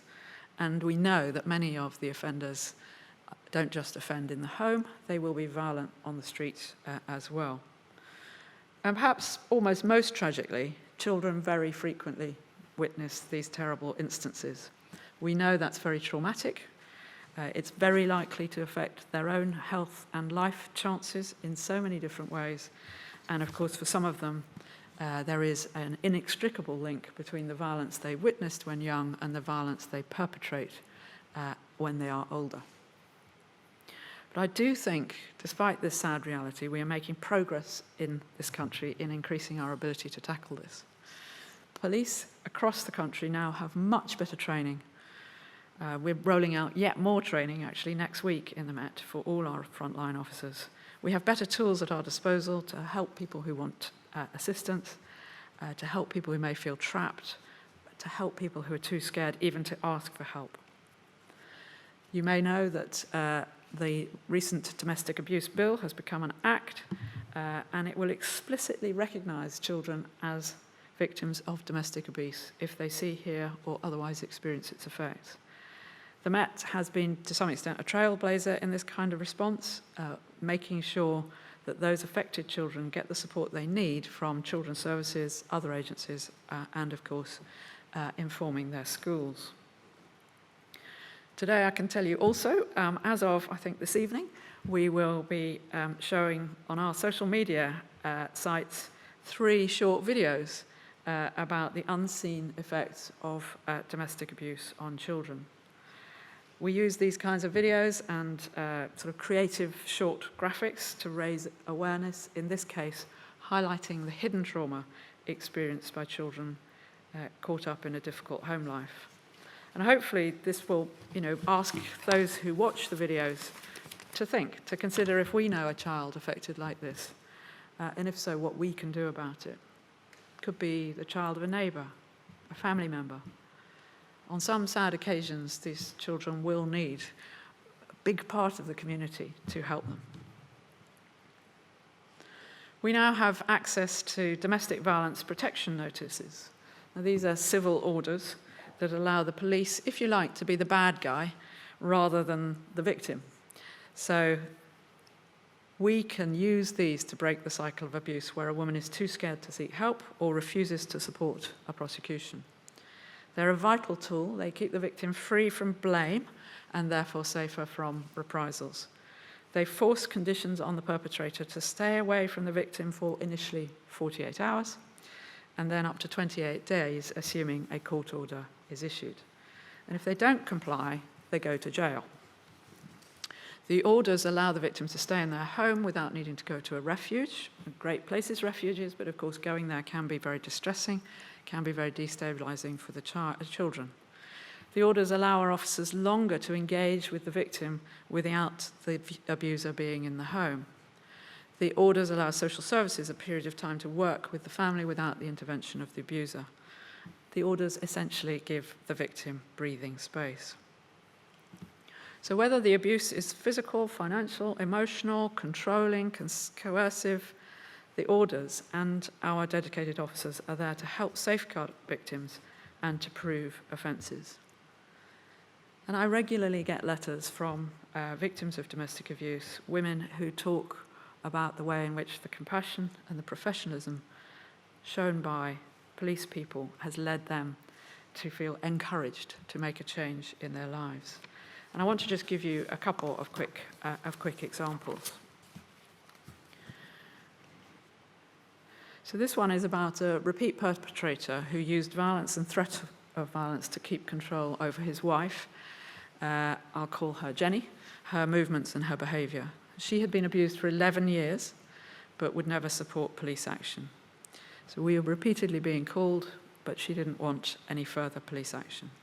He had a long history of violence, and she feared, frankly, real repercussions if she involved the police more actively. He repeatedly assaulted her over the years. He'd control her by checking her phone, lock her out on the balcony in the rain. She did try to leave him, but the abuse would increase, and she feared for her children's safety. On one occasion, she tried to end the relationship. He tracked her to a nightclub, sat outside waiting for her to come out, assaulted her in the street, and a member of the public had to intervene to help her. Again, the victim wouldn't substantiate any allegation to us. But the next day, she did at last call the police after he called her to say he'd been carrying a knife and he was now going to kill her. We arrested him for threats to kill. She again withdrew her support, so no statement and no ability for us to go forward. But this time we served a domestic violence protection notice, newish legislation. Courts granted the full order for 28 days. He then breached it by texting her, which he wasn't allowed to do. He was arrested, went to custody for a further 2 weeks. We could engage further with her. With the issuing of the order and then the breach sentence, she got a little bit more confident about the police. And although she still refused to support a criminal prosecution, she did provide a statement for what's called a stalking protection order, and the court granted that for 5 years. The last we heard, she had started her life afresh. Her children were in new schools, all were happy and living free from fear. Second example I want to give is a slightly different one. This is a Hungarian woman. She left a note on the front counter of one of our police stations, ran off, and we didn't track her for a long time. And she said that she had been tricked into coming to the UK, being told that she was going to be a nurse. She had then been, in effect, kidnapped, beaten, forced to go into the sex trade, and the greatest threat against her was that the abuser knew where her family lived, who they were, and there would be big trouble for her if she left the brothel. She left a note for us, and then she escaped, in fact, back to Hungary. We have great international working relationships, both with law enforcement and also with the sort of charitable sector. She gave us sufficient information to do an investigation just in the note. We found many, many other Hungarian women in a similar position. We were able to rescue them. We were able to work with the Hungarians to give her effective support and protection. And 2 men, really, really nasty, violent, aggressive, greedy abusers, sentenced to 11 years imprisonment.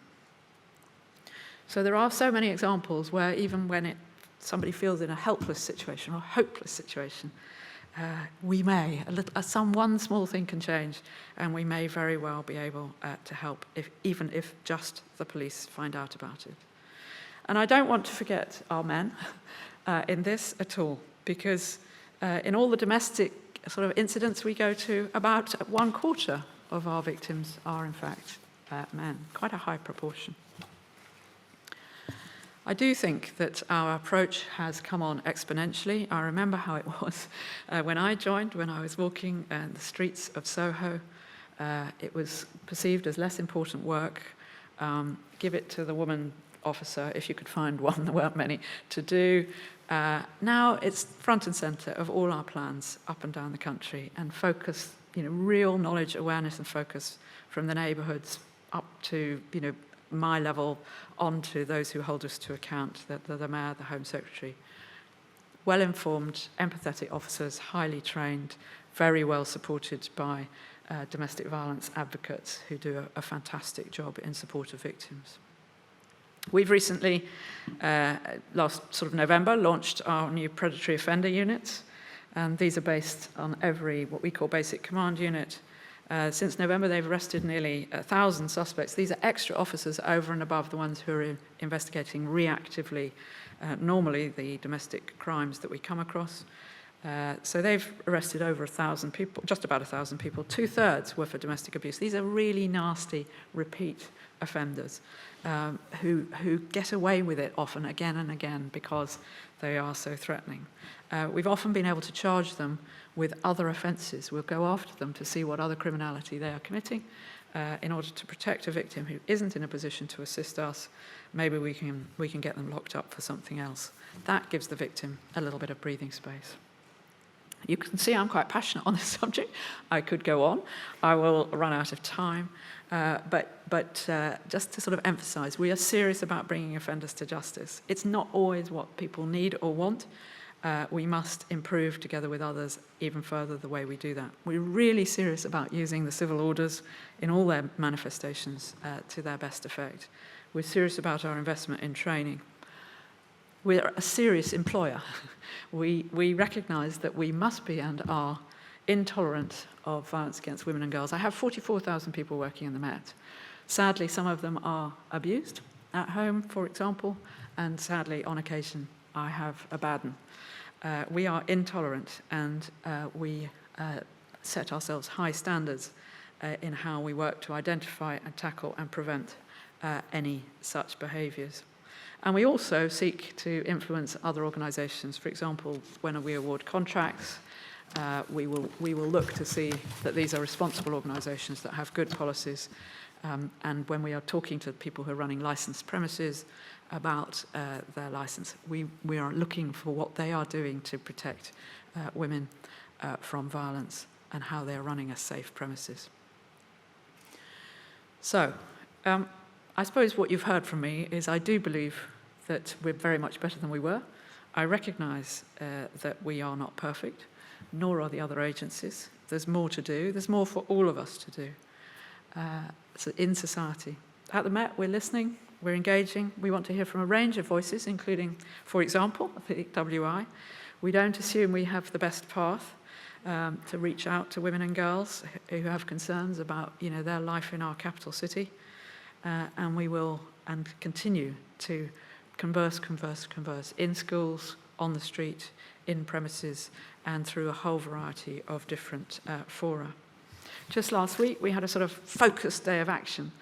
The modern world being what it is, immediately on social media, oh, for goodness sake, they're only taking it seriously one day of the year. No, the idea was to have a really focused day of action, which raises awareness externally and internally. We were out there banging the drum about violence against women and girls. I won't bore you with all the results, but some fantastic results just on that day. Awareness very much raised. One example, the guys and girls were out there in relation to violence against women and girls. They came across a lad who was arrested for robbery. He was thought to be looking for robbery victims, so he was stopped and searched. Thereupon they found 4 stolen phones and actually suspected of being involved in several other offences. The phones belonged, in every case, to a woman, one of whom had been thrown to the floor during an attempted robbery. It was a very high-profile stop and search. People were literally clapping and cheering when the phones were brought out of the bag. Victims very happy to get their phones back get back quickly. But a horrible, horrible thing, a snatch, a real fast snatch, especially with a push, can be very, very shocking. So my last point is I'd love to have even more support to your police services from the WI. And I think we can all do things as individuals. We need people to talk to their friends about these subjects and to their loved ones, to spot the signs, to support each other, to use your very powerful networks to share messages. We want to hear from you. I think you and all your members, can be well informed. I suspect you are pretty well informed, but you could probably be better informed. Knowing, for example, that the highest risk domestic abuse isn't probably frequent violence. It is, in fact, coercive and controlling behaviour. You can be more aware of the signs.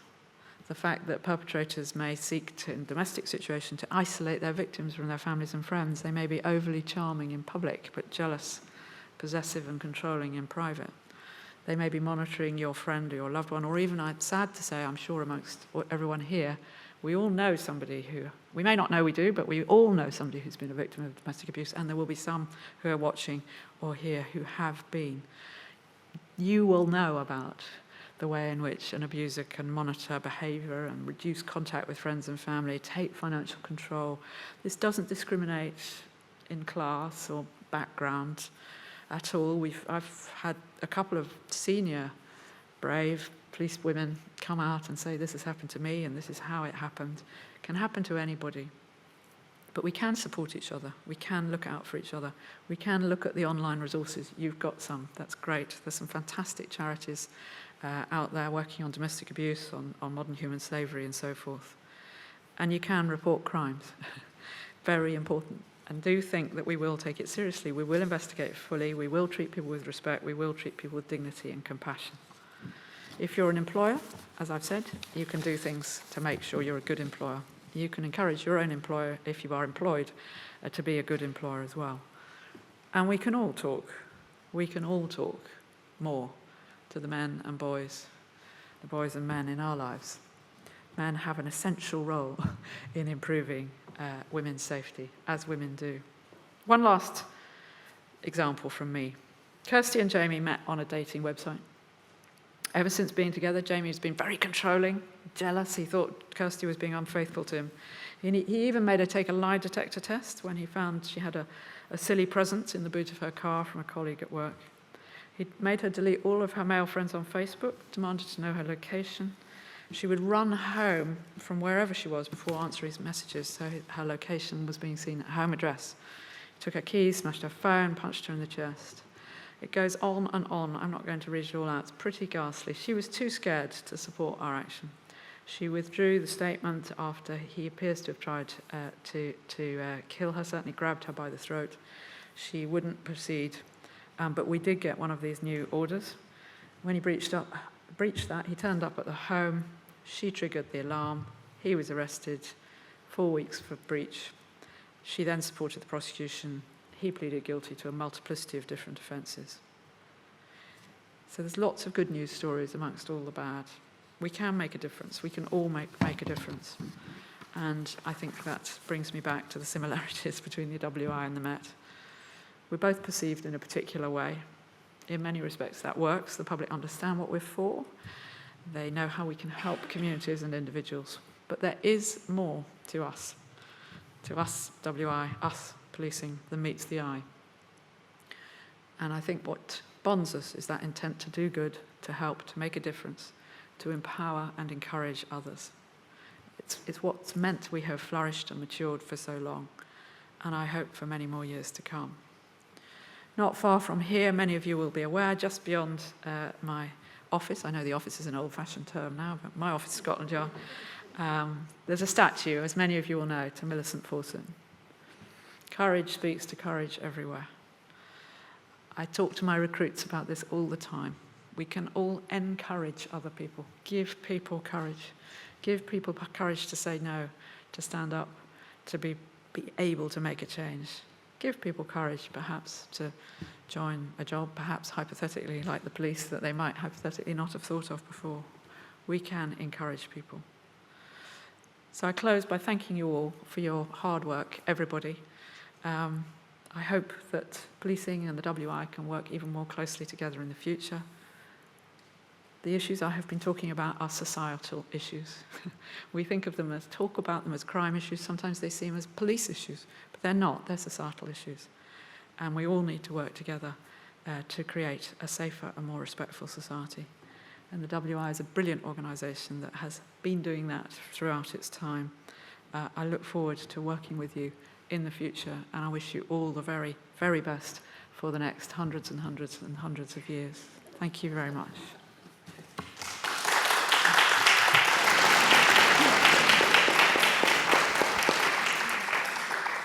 Thank you, Dame Cressida. I'm now going to ask Anne Jones, NFWI Vice Chair, to thank Dame Cressida on our behalf. Dame Cressida, it gives me great pleasure to thank you for giving up your valuable time to join us here today and for your inspiring address. You really are an amazing woman. The WI has a tagline, as you see behind you, of inspiring women, and you certainly fit that bill, reaching the top in a profession where women leaders have been very rare. You've used your talent and determination to lead the way for others and continue to do so today. When the WI was formed in 1915, women were not able to join the police force. WI members felt very strongly that this needed to change, and so began campaigning for an increase in women police officers in 1922. A resolution was proposed in response to the disbandment of the Metropolitan Police Women's Patrols. And then a second resolution passed in 1924 called for an increase in the number of women police officers throughout the country and requested that a woman police officer be officially attached to each police station where there were cells. Over the next 26 years, WI members joined a vigorous campaign to increase the number of women police officers. Not yet up to your target of 50%, but we were aiming for it.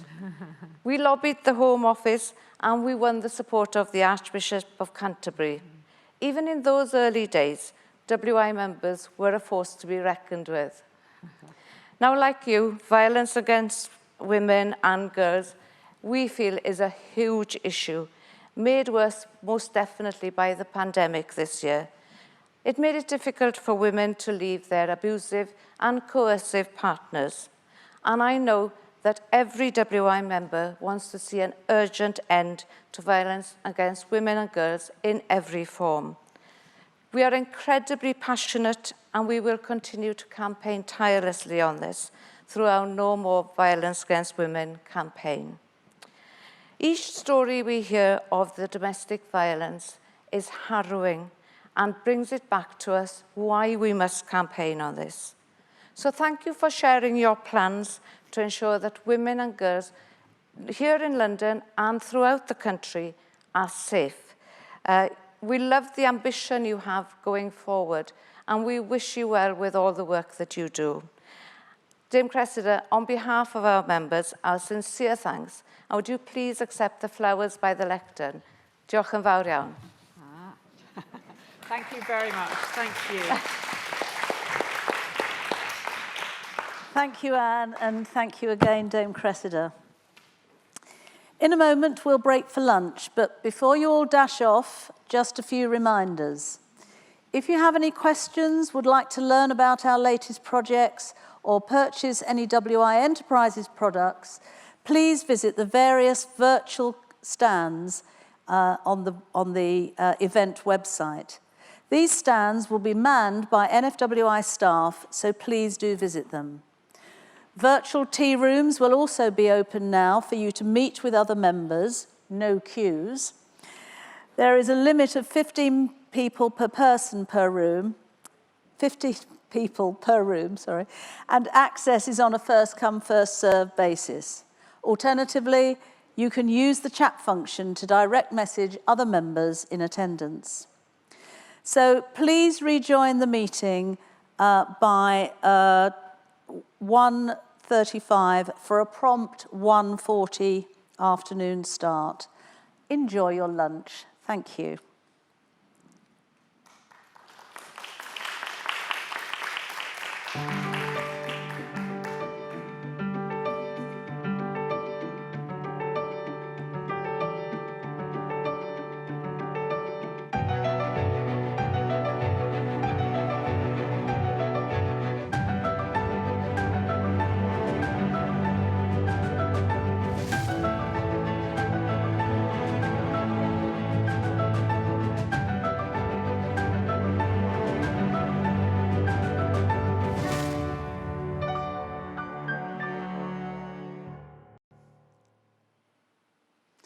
Hello and welcome back, everyone. I hope that you managed to visit all the virtual committee stands and had a chance to test out the other platform functions. I now have pleasure in introducing a wonderful video prepared by our PR team as a tribute to those members who have embodied the spirit of the WI over this difficult lockdown period. We sincerely hope you will enjoy it.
I hope you'll agree that that video really sums up what members have done in the last year.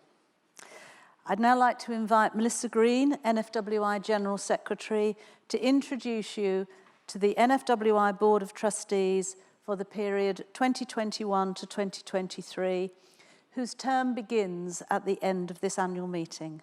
Melissa. Thank you. I'm delighted to be able to announce the new NFWI board for the period 2021 to 23. I would normally choose to pause between each name to allow you the opportunity to give individual thanks and congratulations to each candidate as they deserve. But as we can't hear you and you can't hear each other, we'll pause at the end for applause. Our new board members are as follows. Katrina Adams, Highcombe Forum, Lincolnshire North Federation. Nikki Amos, Westbury Sub Mendip WI, Somerset Federation. Tracy Baker, Holbury Manor WI, Hampshire Federation. Pamela Beeden, Marone and Laxey Minor Birds WI's, Isle of Man Federation. Chrissy Booth, Breaston and Breaston Bells WI's, Derbyshire Federation. Helen Carter, Longstock and Leckford WI's, Hampshire Federation. Hilary Hayworth, Ashley Green WI, Buckinghamshire Federation. Anne Jones, Clanthuri Brevi and Tregaron WI's, Ceredigion Federation. Sally Kingman, Hawkston and Harston WI's, Cambridge Federation. Paula Pearce, St George's WI, Shropshire Federation. Irene Roberts, Usbuty Ifan WI, Clwyd Denby Federation. And Gerald Stone, Hampton Lucy and Charlocote WI, Warwickshire Federation. Congratulations to you all. And finally, before we move on to the next item, I'm going to commit one of the greatest crimes a General Secretary can. I'm going to deviate from the annual meeting script. And you won't be able to pick it up at home, but waves of anxiety are coming at me from Lynn. But I'm not deterred, but I promise to be brief. Because I can't let this moment pass without sharing thanks from myself and the NFWI staff team to our outgoing board, some of whom are serving another term, and some of us who will be leaving us today. I have had the huge good fortune to work alongside them over the last 2 years, but the huge misfortune to see their hearts breaking as they undertook some of those duties.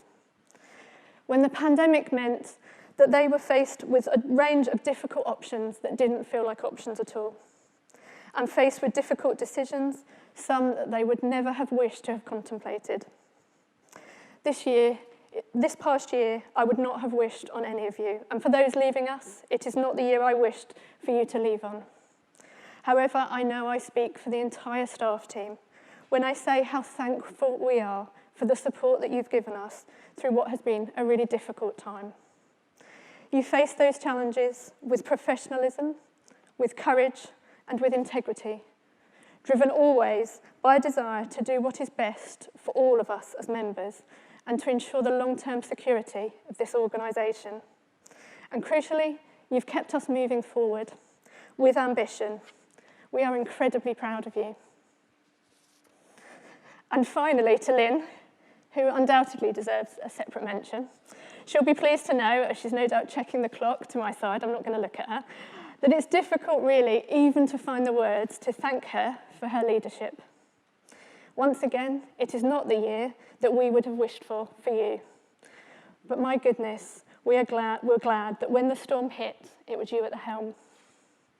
It has been an absolute privilege to work alongside you. And in the Countess of Wessex words, you are strong, you're brave, and you are capable. And so to all of the board who are leaving us today, and those of you continuing your term, I want to say thank you to you for being the inspiring women that you are. We are lucky to have you. And for those joining us, I want to say welcome to the NFWI team.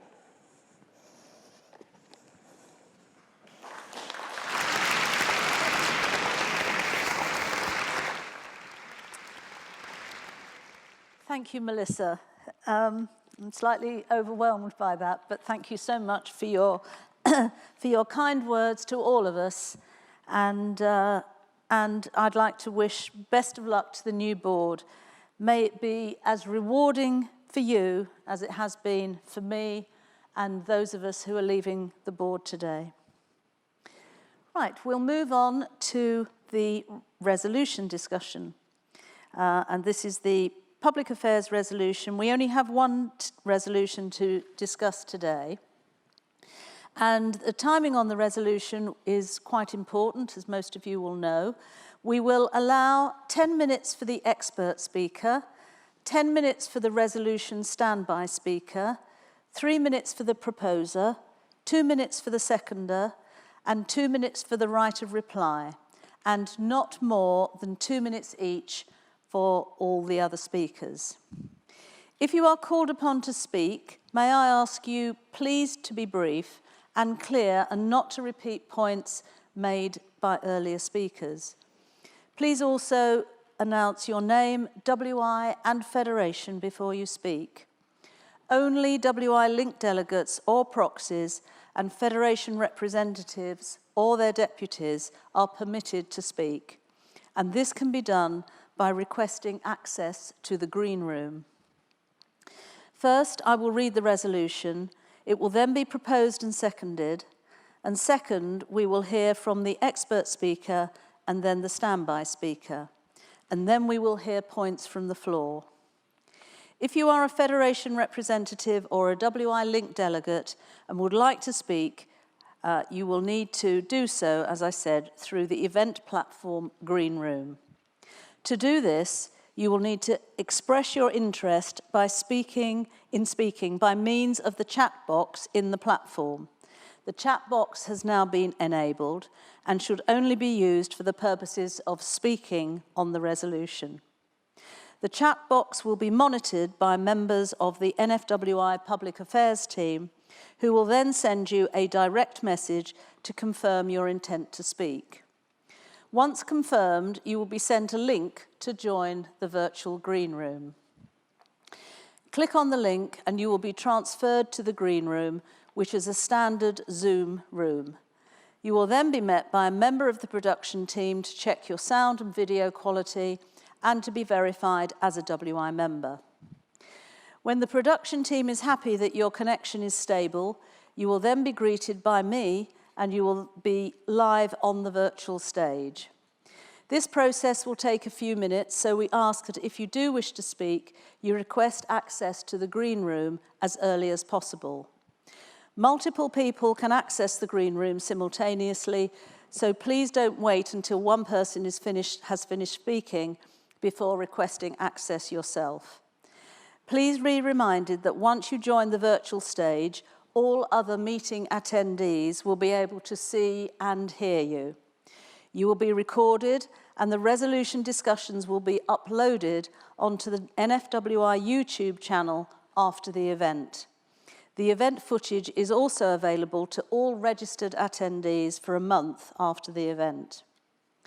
When your allotted time has elapsed, I will thank you for your contribution to the resolution debate and you will be disconnected from the live stage. Finally, please note that we can only take as many speakers as time permits. I will now read the wording of the resolution. A call to increase awareness of the subtle signs of ovarian cancer. Every 2 hours in the UK, someone dies of ovarian cancer. Making sure GPs and the public know what to look for will not only ensure the early detection and treatment of this disease, but will transform lives today and for generations to come. NFWI calls on WI members everywhere to help increase awareness of the subtle signs of ovarian cancer. The resolution will now be proposed and seconded, and I'm delighted to welcome Cathy Heathcote from Kitchen Dancers WI, Hampshire Federation, who will propose the resolution. Cathy.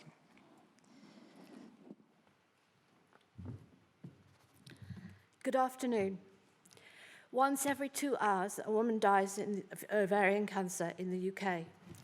And on the 29th of October 2019, my lovely daughter-in-law, Vicky Jacobs, became one of those statistics.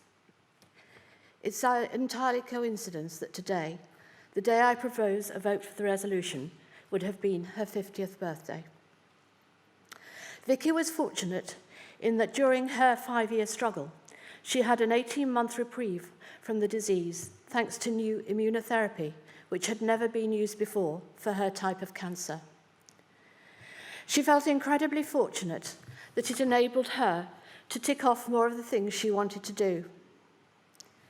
She was also very aware that so many other women aren't so lucky. So when she realised it was too late for her, Vicky poured her energy and influence into improving the odds for survival for the next generation.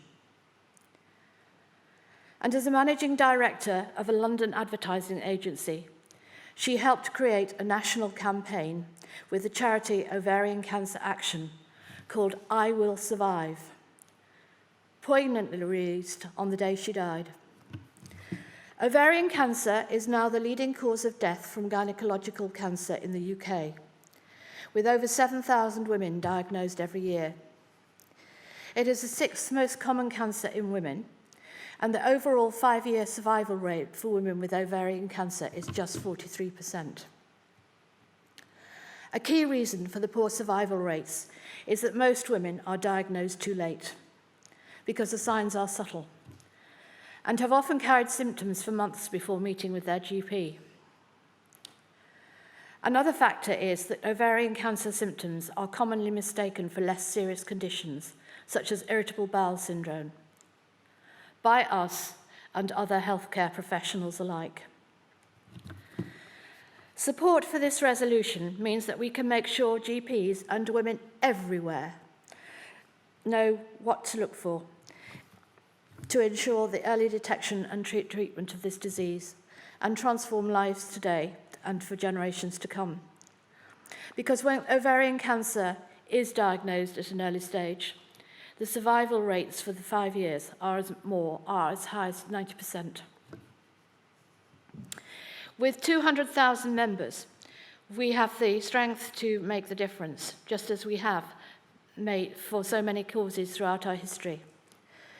With this resolution, we can do it again, and it's up to us. It is up to us to understand the subtle signs of ovarian cancer. It is up to us to help other women and GPs everywhere reckon the subtle signs for themselves.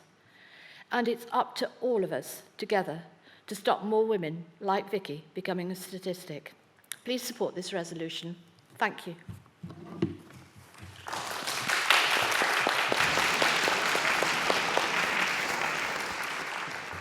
Thank you, Kathy. Now, Ruby Adler from SOTA NFWI Hampshire Federation will second the resolution.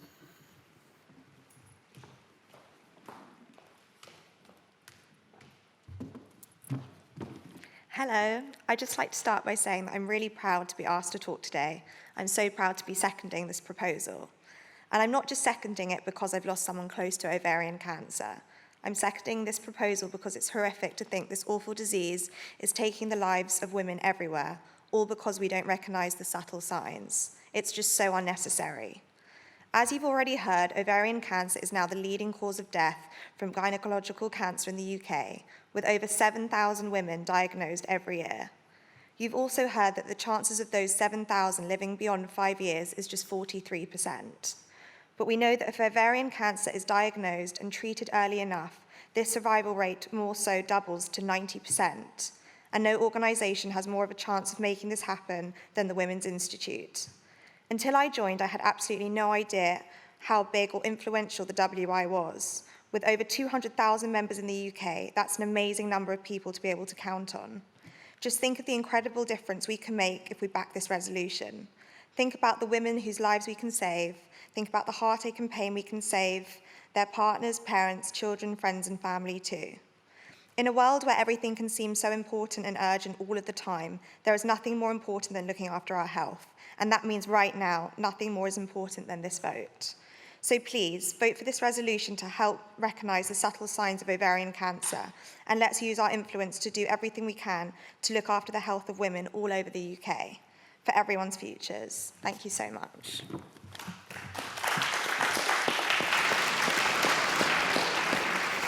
Thank you very much, Ruby.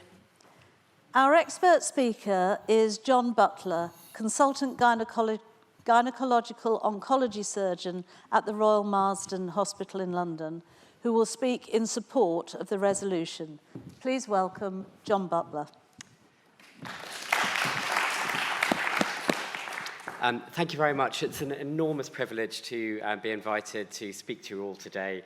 I love your motto, inspiring women. And as a cancer surgeon, people often say, isn't it depressing being in a cancer hospital? I say, absolutely not, because it's my privilege as a gynecological cancer surgeon to look after inspiring women every day. And I strongly hope that you, as an organisation, will support this. As we've heard from Kathy and Ruby, this really does give us the opportunity to transform lives for many women around the country. And also, I believe, earlier diagnosis or attempts at earlier diagnosis of ovarian cancer will improve outcomes, not just in ovarian cancer, but other cancers. We've kind of been given some background about what ovarian cancer is, and actually it's a constellation of diseases. Yes, some arises from the ovary, but also the fallopian tube and the lining of the abdomen, the peritoneum. And we're understanding in cancers today that each individual cancer has its own genetic hallmarks, and some of the modern treatments we've heard about immunotherapy that Vicky was treated with are transforming women's outcomes. But the key thing is if we can diagnose these women as quickly as possible, particularly older women who can get on well quite quickly. So how do we manage ovarian cancer? Most women are diagnosed with advanced disease, which means it's spread beyond the ovaries to the lining of the abdomen or the lymph nodes or further afield. They often have a biopsy, and most of them will have a combination of surgery if it's early disease, or sometimes chemotherapy and then surgery if it's advanced disease. I'm often asked if there's screening, and you may have read recently there was 200,000 women, same number as your membership, took part in a national screening study, which unfortunately showed that population-based screening for ovarian cancer didn't work. And the reason for that is probably that ovarian cancer doesn't undergo the classic way of development as, say, cervical cancer, which I know you had a resolution on last year for screening, or bowel cancer, but it often spreads very quickly and aggressively rather than something that perhaps we have an early lead time to pick it up before it's spread. So how are patients diagnosed at the moment? The classic route into diagnosis for patients for cancers is that they have a symptom, they see their general practitioner, the general practitioner refers them to a 2-week wait or urgent cancer clinic. And that's the ideal framework, and that happens for perhaps 80 or 90% of women with cancers like endometrial cancer. Unfortunately, with ovarian cancer, only about 25% of women go through that classic route. And the other women, the other 75% of women, are diagnosed through all sorts of routes because, as we've heard this morning, the symptoms are very vague and not as specific as they are for other cancers. And a group that I particularly worry about are those who present as an emergency presentation, which is true for about a quarter of women, where they may have a very swollen abdomen full of ascites fluid in the abdomen and need urgent treatment, and many of these women are the ones who don't survive.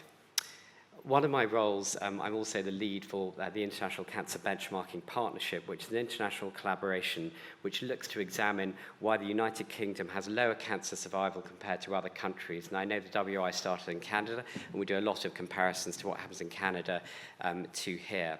And we thought that perhaps in the United Kingdom there's less awareness of cancer symptoms. We found actually the awareness across all cancer symptoms was not lower in this country, but there was more embarrassment. And so, for example, compared to Canada, about 15% of people were too embarrassed to see their doctor about symptoms, had greater embarrassment compared to 5 to 10% in other nations. And what was particularly different in the United Kingdom was concern about wasting a doctor's time. So 35% of people said they were worried about wasting a doctor's time if they had non-specific symptoms, compared to only about 10% in other better performing nations. So we know there is some barriers potentially to people seeing their general practitioners.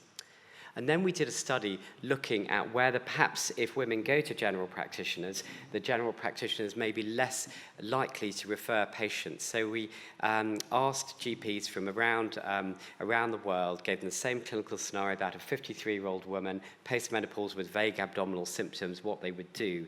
And interestingly, we found that fewer than 40% of general practitioners in England would refer on for further investigations, compared to over 60% in countries like Canada and Australia, which have much better outcomes. So we know that both patients are more reluctant to go to their doctors in this country, but also there are perhaps greater barriers to those patients being referred. Patients are often told, understandably, well, if it doesn't go away, come back, but patients often feel that perhaps their time is being wasted. So it's this multi-pronged approach, and I think certainly with how healthcare has changed over COVID, patients perhaps need to push even harder to get scans and investigations. We know there's a big problem with workforce in investigations at the moment. The next thing is if we look at outcomes in ovarian cancer compared to other countries, and we know, say, compared to Norway, for 3-year survival, patients with advanced disease, 50% of women aged 65 to 74 will survive 3 years compared to only less than 30% in this country. So we know the outcomes are much worse in this country compared to other countries. We also know, we did a big study looking at the treatment of ovarian cancer patients, and it was very clear that many patients with advanced disease were not getting any treatment in this country. So we found for patients with stage 4 disease, that means advanced disease, about a quarter of them were getting no treatment.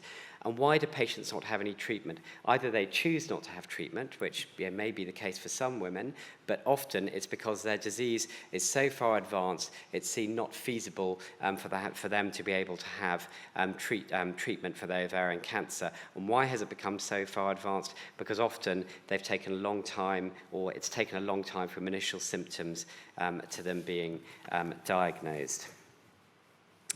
I mentioned a little bit about how other cancers we might improve outcomes when we're thinking about ovarian cancer symptoms. So we know the symptoms of ovarian cancer, and when we've done studies looking at this, and the recent screening study looked at the symptoms patients had, there may be 20 different symptoms, particularly symptoms like abdominal bloating, abdominal pain, needing to go to the loo more frequency. And the huge challenge is, although these symptoms are very common, many of us in this room may experience those symptoms every day, most women with ovarian cancer do have those symptoms. So it's trying to not create too much anxiety, but make sure it is something which is not ignored. But we also know that non-specific symptoms may be a hallmark of other cancers, such as bowel cancers, such as liver cancers and pancreatic cancers. And the NHS at the moment, we're trying to set up multidisciplinary clinics, so where patients with vague symptoms may go to those clinics and they have ultrasound scans, blood tests, CT scans potentially, to look for potential causes of that. So I believe the more efforts we do to make sure that symptoms are investigated and taken seriously, so rather than if your friend has symptoms saying it's probably nothing, saying actually it's probably nothing, but why don't you go and get it checked out? And that little change may drastically alter what happens in terms of patients' outcomes. The more engaged we are with healthcare, the more investigations we have where symptoms potentially show something, the better our outcomes will become. There's a patient of mine who does a lot of advocacy called Emily Plain, and she was featured recently in the Daily Mail, and I just thought I'd reflect on her experiences. She says, I had around 10 GP appointments, and each time I was seen by a different doctor who pushed on my tummy, which was often hard and swollen, and they prescribed laxatives. I find it alarming now, she says, when my friends say I feel bloated. I'm like, please go to the doctor now. I wish this wouldn't have happened to anyone. She had symptoms for about a year, and then she woke up in agony. She got an appointment with her GP that day, but the pain was so bad she ended up going to the accident emergency department. They did a scan on her. She had a large mass, and unfortunately I had to operate on her, and she lost her fertility. She was a young woman at the time. So she and many women I look after, who I'm constantly inspired by, do say, please encourage women if they have symptoms to make sure they are tested and checked out. So although ovarian cancer is a very hard disease to diagnose, there are symptoms. Unlocking those symptoms to try and get early diagnosis of ovarian cancer may also help us to diagnose other conditions which, if treated earlier, stand a better chance of being effective. So I'm very happy to take any further questions about this, and thank you so much for allowing me to support this very important proposal.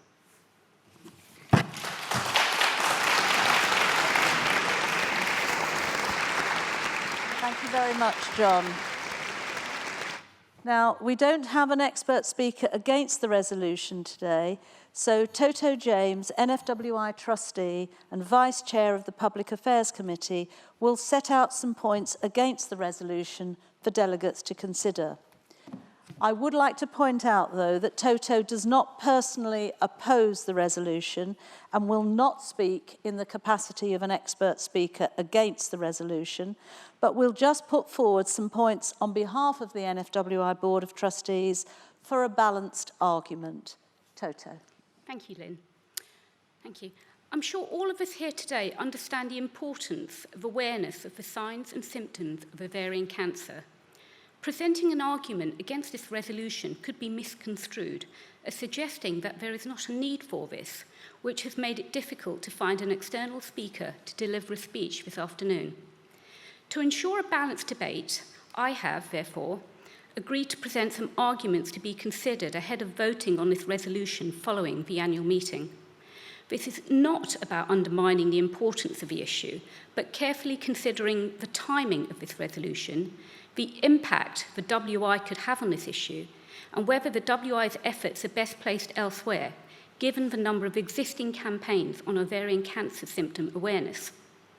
As we have heard, the earlier ovarian cancer is diagnosed, the easier it is to treat, and so public awareness and understanding of the symptoms is really important. But there are also a number of national charities already dedicated to ovarian cancer and tackling this exact problem. This year alone, Ovarian Cancer Action and Target Ovarian Cancer have been raising awareness of the impact of the COVID-19 pandemic on the number of urgent referrals and the importance of women feeling empowered to recognise the symptoms of ovarian cancer and contact their GP with any concerns. These specialist charities and others, including Overcome, have brilliant resources already available to enable the public to support this activity, such as awareness packs, videos explaining the symptoms of ovarian cancer, posters and graphics to share on social media. As an educational charity, WIs can, of course, already share these resources with members and focus on the issue within their meetings to raise awareness without a national resolution. What's more, ovarian cancer symptoms were highlighted in the Help Us Help You campaign that was launched by NHS England and Public Health England at the end of last year. This was the first ever England-wide campaign to encourage people with lasting symptoms to get checked for ovarian, kidney and bowel cancers. The campaign was featured on TV, radio and social media. Beyond recent national campaigns such as this, there have also been regional and local campaigns targeted at abdominal and ovarian cancer symptom awareness. In 2017, for example, a Be Clear on Cancer campaign targeted at men and women over 50 and focused on the abdominal symptoms of cancer ran across the Midlands. Many clinical commissioning groups across the country have also run more targeted campaigns on ovarian cancer as part of Ovarian Cancer Awareness Month, which takes place in March every year. Ovarian Cancer Awareness Month in recent years and the publication of research highlighting the need for early diagnosis have also seen calls for MPs to pledge their support for greater awareness of the symptoms of ovarian cancer, including in their constituencies. Of course, public awareness is only part of the solution. As recognised by the wording of the proposed resolution, it's vital that GPs are supported to enable early diagnosis of ovarian cancer and ensure that women receive any necessary treatment at the earliest possible opportunity. Alongside national guidance that offers healthcare professionals best practice advice on the care of women with suspected or diagnosed ovarian cancer charities do already provide awareness-raising resources such as symptom posters, leaflets and information booklets that can be used in hospitals, GP surgeries or shared with their patients. Charities including Target Ovarian Cancer and Ovarian Cancer Action also offer awareness-raising sessions or training days to help GPs and other health professionals update their knowledge of ovarian cancer. In addition, the Royal College of General Practitioners and Target Ovarian Cancer have provided a free e-learning module for GPs and GP trainees focused on recognising the early symptoms of ovarian cancer and what distinguishes it from common conditions such as irritable bowel syndrome and urinary tract infections. The importance of healthcare professionals being aware of the symptoms of ovarian cancer is therefore recognised, and there are already lots of resources available to help spread awareness of the symptoms of ovarian cancer in healthcare settings, though, of course, uptake may be variable. The proposed WI resolution we are discussing today calls for increased awareness of the signs and the symptoms of ovarian cancer Yet from the activity already underway in the sector, we can see a huge amount of effort is already being poured into this. Is focusing on public awareness raising the best use of WI's efforts and limited resources? Would we be duplicating information and resources that are already available? And if so, what would be the value in this? We need to consider whether a WI campaign on this issue would be able to reach new audiences, and what more can we bring to the work of ovarian cancer charities who are dedicated to this issue and have been for a number of years. Any resolution that is put to this meeting will highlight an issue of importance, and by providing a counter-argument, we are, of course, not suggesting that this is not the case here. We are, however, asking you to consider whether this is the right resolution for the WI and its resources at the current time. I hope you will consider these points before voting on this resolution. Thank you.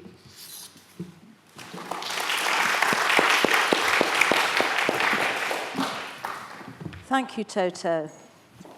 We will now take some points from our virtual audience. As a reminder, only Federation representatives and WI-linked delegates are permitted to speak. If you'd like to speak on the virtual stage, you will need to do so by requesting access to the green room. As explained previously, in order to do this, you will need to express your interest to join the virtual stage through the chat box.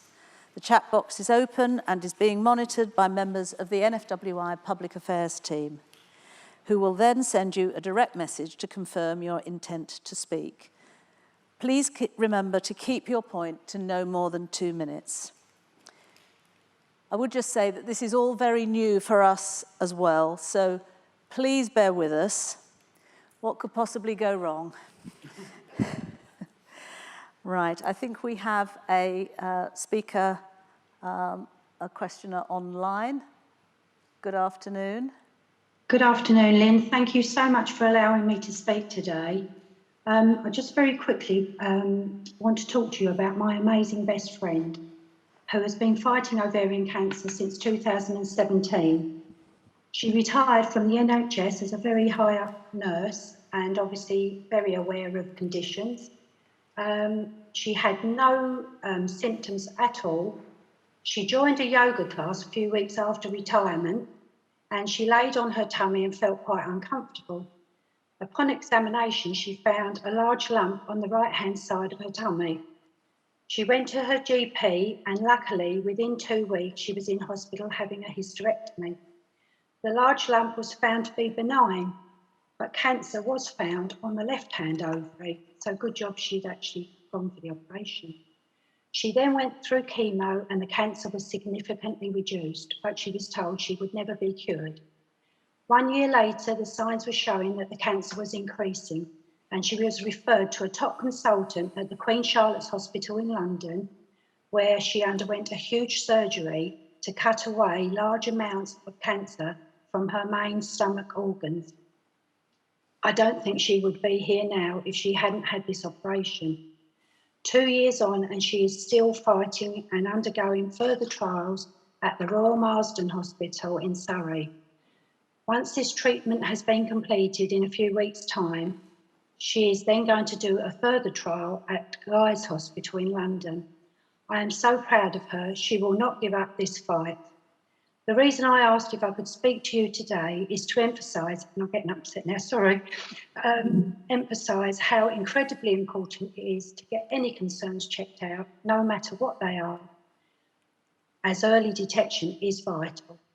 If Liz had retired if Liz had not retired and gone to yoga, she may not still be here now. So thank you so much for letting me speak. Thank you.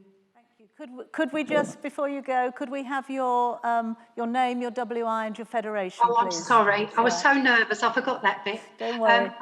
I'm Janice Hoyles, and I'm the president of Furtherwick WI on Canvey Island, and I come under Essex Federation. Okay. Thank you, Janice, and please pass our best wishes on to your friend. Thank you. I'm just waiting to hear if we've got anyone else waiting to speak.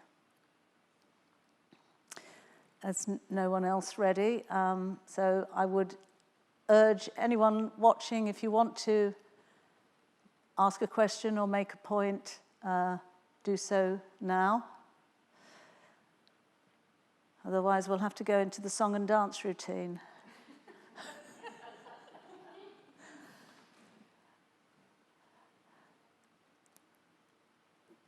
Right, we're going to roll a short video clip while we're waiting, just to see if there's anyone else.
Right, well, we don't have anyone waiting to speak, so I will ask if, Kathy, would you like to exercise your right of reply, please? Thank you.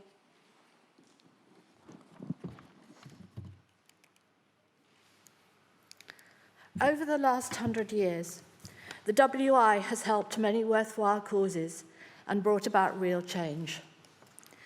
But no causes can be greater than the ones affecting women's health, especially those like ovarian cancer, which, as I have said, is now the leading cause of death from gynecological cancer in the UK, with over 7,000 women diagnosed every year. Sadly, the overall survival rate for women with ovarian cancer is still just 43%, and the only reason for this terrible statistic is that most women are diagnosed too late because the signs are subtle, and women have often carried symptoms for months before meeting with their GP. Whichever way the vote goes today, the debate that has taken place in the last few weeks in WIs across the country will have played a small part in increasing awareness of the subtle signs of ovarian cancer. But a vote for the resolution means we can do so much more. A vote for the resolution means that we can reach and help women in their local communities to know what to look for. A vote for the resolution means we can ensure GPs keep the subtle signs of ovarian cancer in front of their minds. A vote for the resolution means we can begin to save lives. With over 200,000 members, we remain the largest women's organisation in the UK.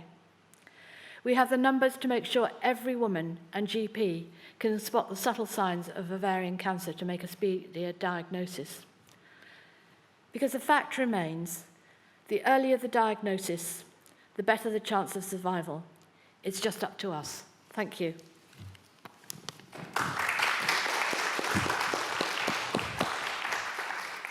Thank you, Kathy. Now, I understand we do have two speakers in the green room now. Okay, they're trying to join, but we don't have them yet. Good. Right, I'll just remind you then that the voting on the resolution will happen after this meeting this year. All Federation representatives and linked delegates have been sent the link to the online voting page with access to keys and passwords.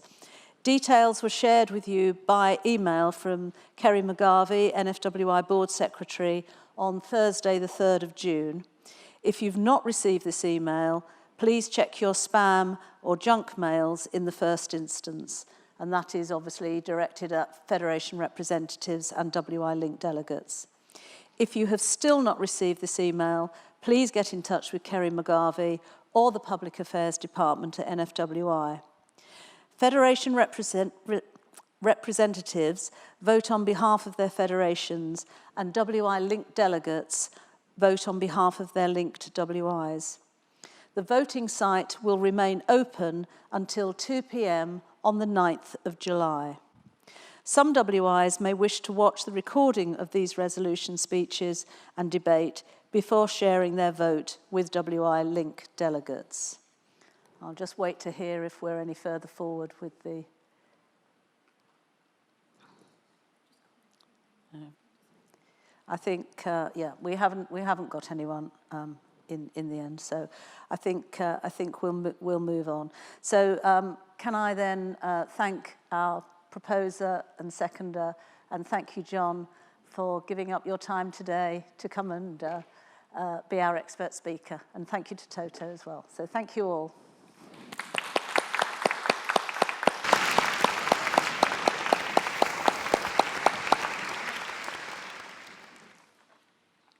So we'll move on, and our final speaker of the day is Baroness Lady Hale of Richmond, DBE PC FBA.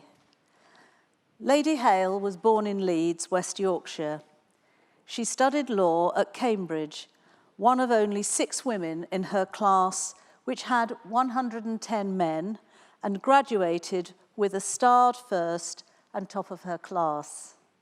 She taught law at Manchester University for 18 years, following which she was appointed to the Law Commission, overseeing a number of important reforms in family law during her 9 years there.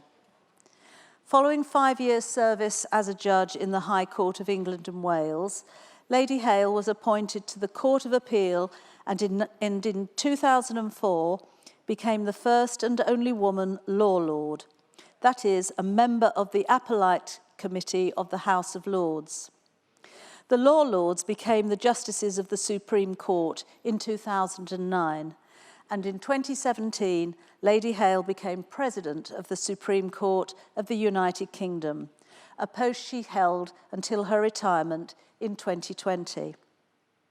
She has recently announced that she will leave her post as a judge on Hong Kong's Court of Final Appeal when her 3-year term expires in July. Lady Hale has been Honorary President of the Cambridge University Law Society since 2015 and is also President of the United Kingdom Association of Women Judges and a past President of the International Association of Women's Judges. Baroness Hale has worked in all fields of the law throughout her distinguished career, but her main interests remain in family, welfare, and equality law. A year ago, as I said this morning, Lady Hale kindly recorded a video for us, which was shown on our social media channels on the day which should have been our annual meeting, congratulating and thanking WI members for all they were doing in their communities during the pandemic. Baroness Hale, we're delighted to welcome you in person today at our annual meeting. Thank you.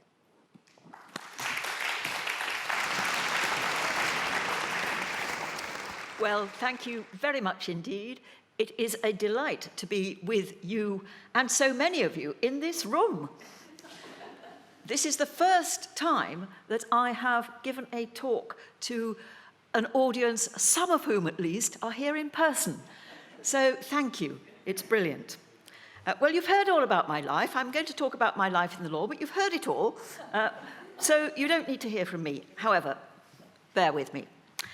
As you heard, I retired in January last year as President of the Supreme Court of the United Kingdom. The Supreme Court is the top court for the whole United Kingdom, hearing appeals on difficult points of law from England and Wales, Scotland and Northern Ireland. So its president is the top judge in the whole United Kingdom. Yet I am a very unlikely person to have reached that position. I was different from most of my fellow judges in that court and in its predecessor in the House of Lords in several ways. I was for nearly 14 years the only woman. I was the only one to have been educated at a state school. I was the only one to have been employed all my professional life, rather than spending most of it as a self-employed barrister. And I was the only one to have specialised in all my life in what Helena Kennedy calls poor folks' law, welfare and equality law, as well as family law. Yet I do know that in many ways I was privileged. I am white, I went to Cambridge University, and I come from a family of teachers, poor but professional. So, how did it all come about? I grew up in a small village in North Yorkshire. It was a typical English village of the sort idealised by John Major. Cricket on the village green, warm beer, old ladies cycling to church. My father was headmaster of a small independent boys' grammar school. My mother ran the boarding house. She also ran the local mothers' union, obviously the main rivals to the WI in the village, but she was also a staunch member of the WI. It was an idyllic childhood in many ways. But we were to some extent outsiders in the great British class system, which was such a strong feature of village life in those days. We were not county, we were not farmers or local business people, we were not farm workers. We were one of what was then only a small group of professional families in the village: the vicar, the doctor, and the schoolmaster. I was the middle one of 3 sisters. We went to the local girls' high school. Those were the days when everything depended upon passing the 11+. I only realised much later how unfair it all was. There were less than half the number of high school places for girls as there were grammar school places for boys. Not only that, the county had less than half the grammar school places for both boys and girls than did the richer counties like Surrey and Cheshire. So we were very lucky to pass. The school suited me down to the ground.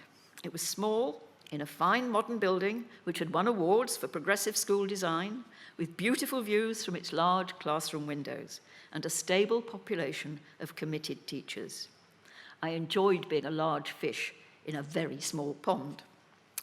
Then, when I was 13 and my younger sister was 12, disaster struck. Our father died very suddenly of a heart attack at the age of 49. Our mother was devastated. We children were also devastated, and we worried about what was to become of us. But our mother was made of sterner stuff.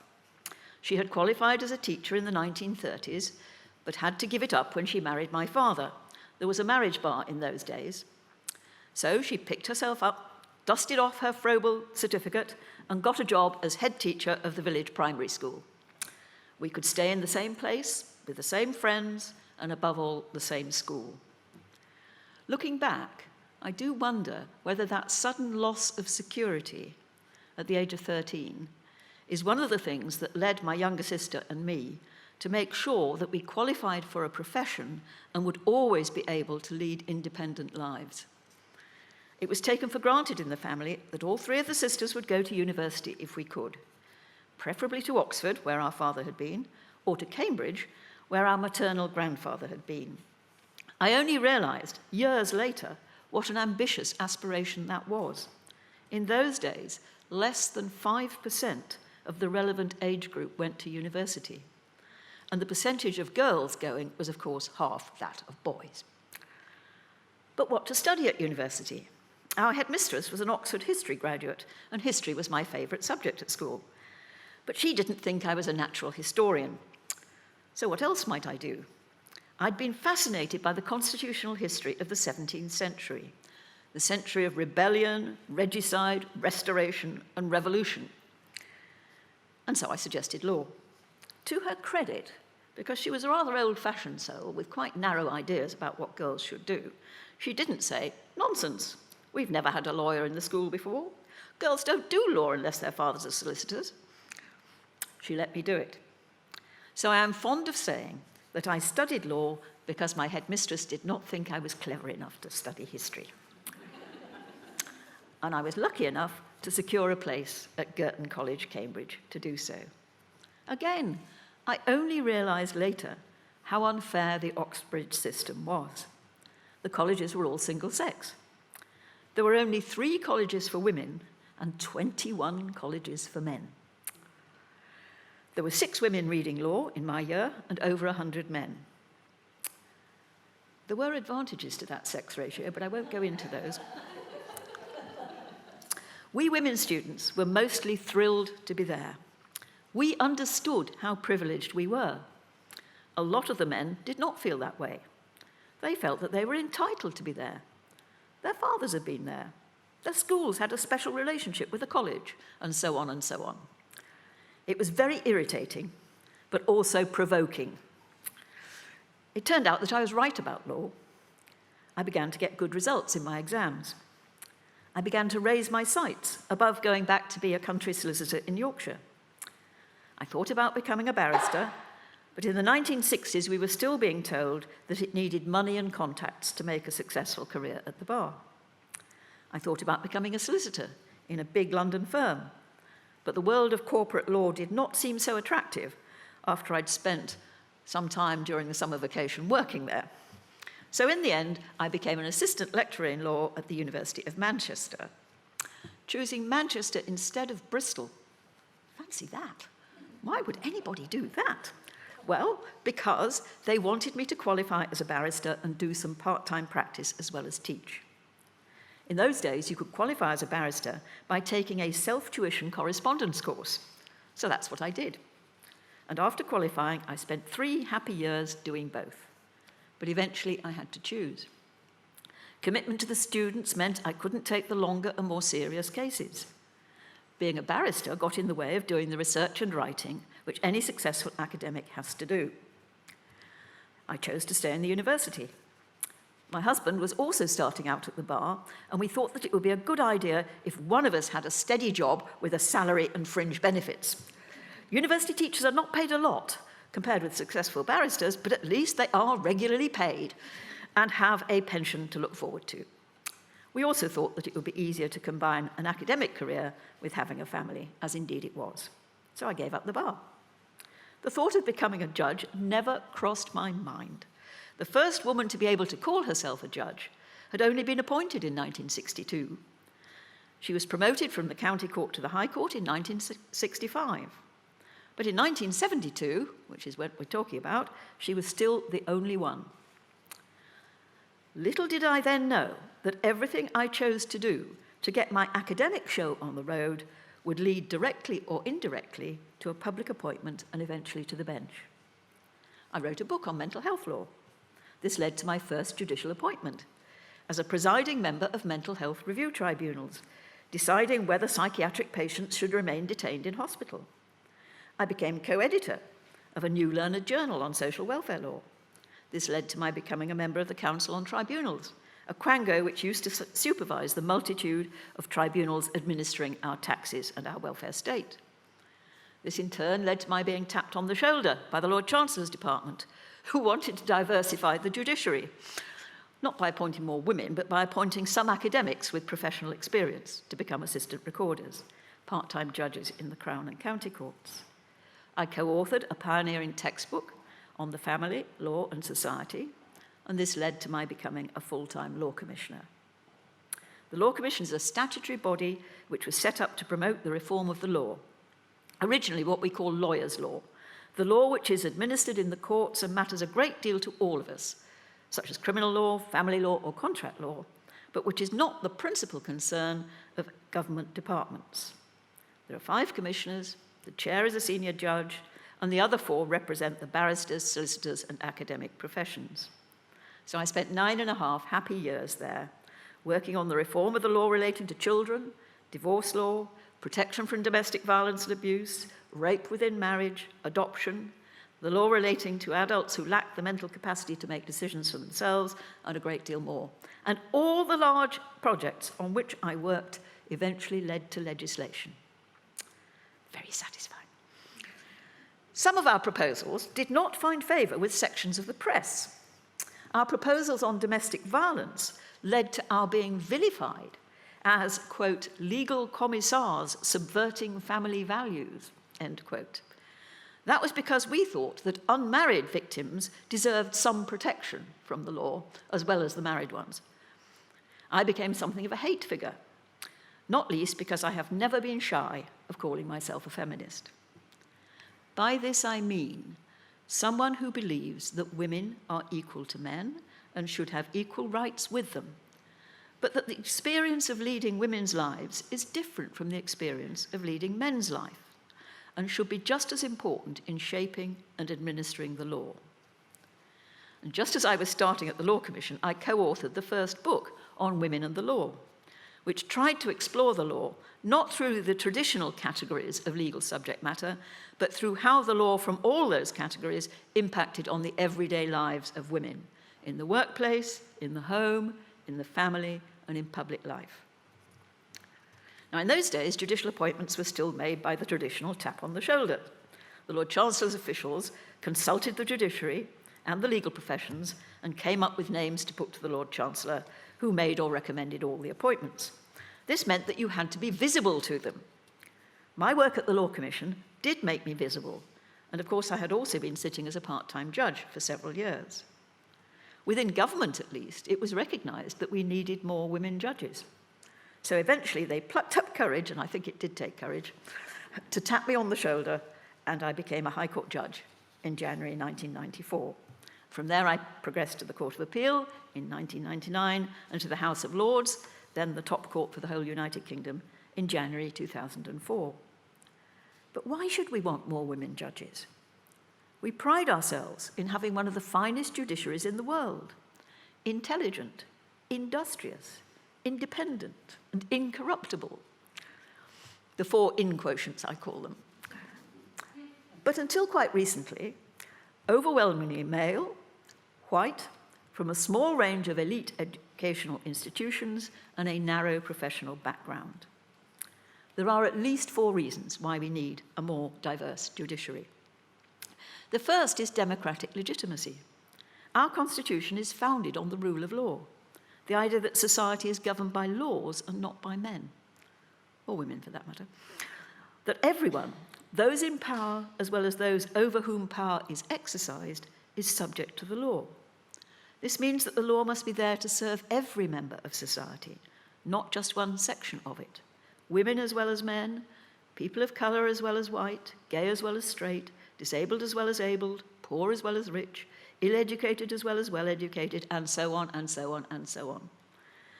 It also means that everyone must have confidence in it. They must feel that they will get a fair hearing if they come before the courts. They must believe that the courts are their courts. The judges are their judges, not some beings from outer space laying down the law for the rest of us. The second reason is that the judges should be the visible embodiment of the values that the law stands for. The guiding values of our law are justice, fairness, and equality. Justice should get us to the right result. Fairness should govern the way we get there. Equality means, at the very least, that every human being is entitled to equal respect and to be treated as an end and not a means. Those values of justice, fairness, and equality ought to be visible, not only in our laws, but also in the lawyers and judges who administer them. The absence of women and other underrepresented groups means that they are not visible. The third reason is equality of opportunity. More women than men are now qualifying as solicitors, and roughly equal numbers are qualifying for the bar. We should not be allowing their talents to go to waste. But we are wasting them. There is a noticeable falling out of, or with, self-employed practice as a barrister or solicitor after 15 to 20 years. Neither the bar nor the solicitor's profession are well organised to retain members who want a decent balance between work outside and work inside the home. Women, and for that matter men, should feel free to put their family responsibilities before their own professional advancement if they want to. But many want to do both and find it increasingly hard. Such figures as there are suggest that the percentage of barristers who are primary carers for children is far lower than in the economically active working age population generally. It's much better for solicitors. It takes a great deal of support, an understanding partner, good childcare facilities, and an income to finance it, to be able to combine practice and family responsibilities. Increasingly, it is motherhood rather than gender, which holds women back. We need to find ways to enable all those able young women who go into the law to stay in it or to return if they take a break. We should also recognise that there are other ways of making a success of the law than self-employed practice as a barrister or solicitor. 60% of in-house counsel in the government legal service, local government, regulatory bodies, commerce, finance and industry are women, compared with 49% in solicitors' firms and 38% at the bar. So those are all good reasons to fight for a more diverse judiciary. But might there be a fourth? Might more women judges make a difference to judicial decision-making? Might a more diverse judiciary make better decisions? Many senior women lawyers and judges are sceptical about this. We see ourselves as lawyers first and women second. We swear a very moving oath to do right to all manner of people after the laws and usages of this realm without fear or favour, affection or ill will. In most cases, as Mary Jean Coyne, Chief Justice of Minnesota, put it, a wise old woman and her wise old man reach the same conclusions. Well, I'm not sure my husband would have agreed with that, but there we go. But we do lead different lives from men, just as people of colour lead different lives from white people. Gay people lead different lives from straight, and so on and so on. We have no choice. Much of the difference is because of the ways in which other people perceive us. The experience of those lives should be just as important in administering and shaping the law as is the experience of white males. Let me give you some examples of how it can make a difference. When I was in the Court of Appeal, we had to decide what damages should be payable if a woman became pregnant when she never meant to be because of medical negligence. On general principles, she should get damages for the pain, suffering, and loss of amenity caused by the pregnancy and childbirth. But she should also get damages for the consequential financial loss, the cost of bringing up the child. However, the House of Lords had decided in an earlier case that this wasn't right. A healthy child was a blessing and a delight, invariably. And so it'd be wrong to award damages for bringing her up. We were bound by that decision, but we were faced with the problem of a disabled child, and we held that the mother could get damages for the extra costs associated with bringing up a disabled child. I took the opportunity to try and explain, at inordinate length, what becoming pregnant and giving birth and having a child to bring up means to a woman. The invasion of bodily integrity, the loss of autonomy, the responsibility to look after and care for the child. It is that long-term responsibility, rather than the cost, which has the greatest impact on the mother. The hospital didn't appeal. But then we had the case of a disabled mother, a blind woman who had deliberately asked to be sterilised because she didn't feel able to look after a child. But the operation had been negligently performed, and she had a little boy whom she was struggling to bring up. Could she get the extra costs caused by her disability? Well, in the Court of Appeal, we said yes. Well, of course we did, didn't we? The House of Lords, by a majority of 4-3, said no. But they did say that she should have a conventional sum, which they set at £15,000, for the loss of autonomy, of the right to live her life the way she wanted to live it.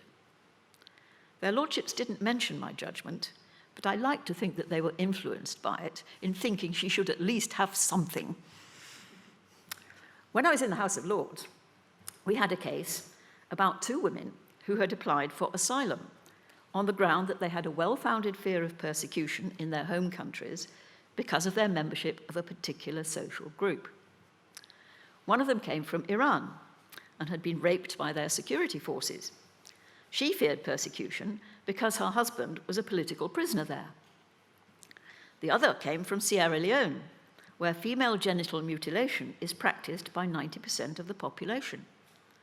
Now, everyone agreed that they both had a well-founded fear of persecution. But the lower courts had managed to hold that this was not because of their membership of a particular social group. Don't ask me to explain how they had managed to reach that astonishing conclusion, but they had. In the Court of Appeal, in the FGM case, Lady Justice Arden had disagreed. When it got to the House of Lords, we were unanimous in holding that it was because of their membership of a particular social group. I was rude enough to say that the answer was blindingly obvious. The family is the archetypal social group, and the lady from Iran feared persecution because of her membership of her husband's family. Tribes are another archetypal social group, and the girl from Sierra Leone feared persecution because of her membership of a tribe which practiced FGM. So sometimes having a woman on the court makes things blindingly obvious, which weren't before. Okay, so when I was in the Supreme Court, we had a case about the meaning of the word violence, especially in the context of domestic violence. A homeless person who has children is entitled to be provided with permanent accommodation, provided that she did not become homeless intentionally. This means leaving accommodation which it was reasonable for her to continue to occupy. But it is not reasonable to continue to occupy accommodation if it is probable that she will suffer domestic or other violence there. This mother left her home with 2 young children and applied to the local authority. Her husband had never actually hit her, but she was afraid that he would do so, and she complained of a catalogue of abusive and oppressive behaviour which we would now call coercive control. We decided that although physical violence was one natural meaning of the word violence, it was not the only natural meaning, and that in this context it applied to physical violence, threatening or intimidating behaviour, and any other form of abuse which directly or indirectly may give rise to the risk of harm. Anyone who listens to the Archers will know what it means to be completely dominated by being deprived, first of a job, then of contact with family and friends, then of finance and a mobile phone, and finally of all confidence in her own abilities and even sanity.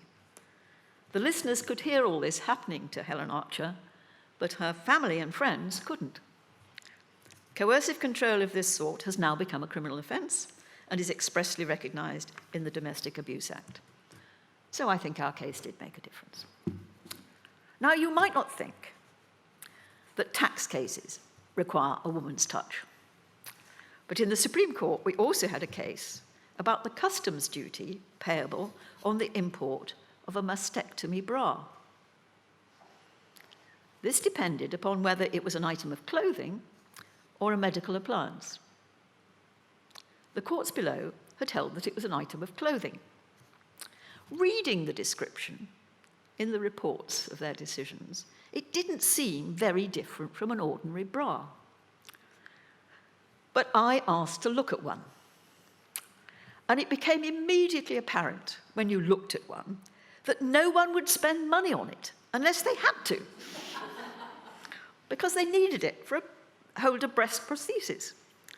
There are, after all, plenty of ordinary bras available which do the ordinary job at reasonable cost, and many of them are very pretty.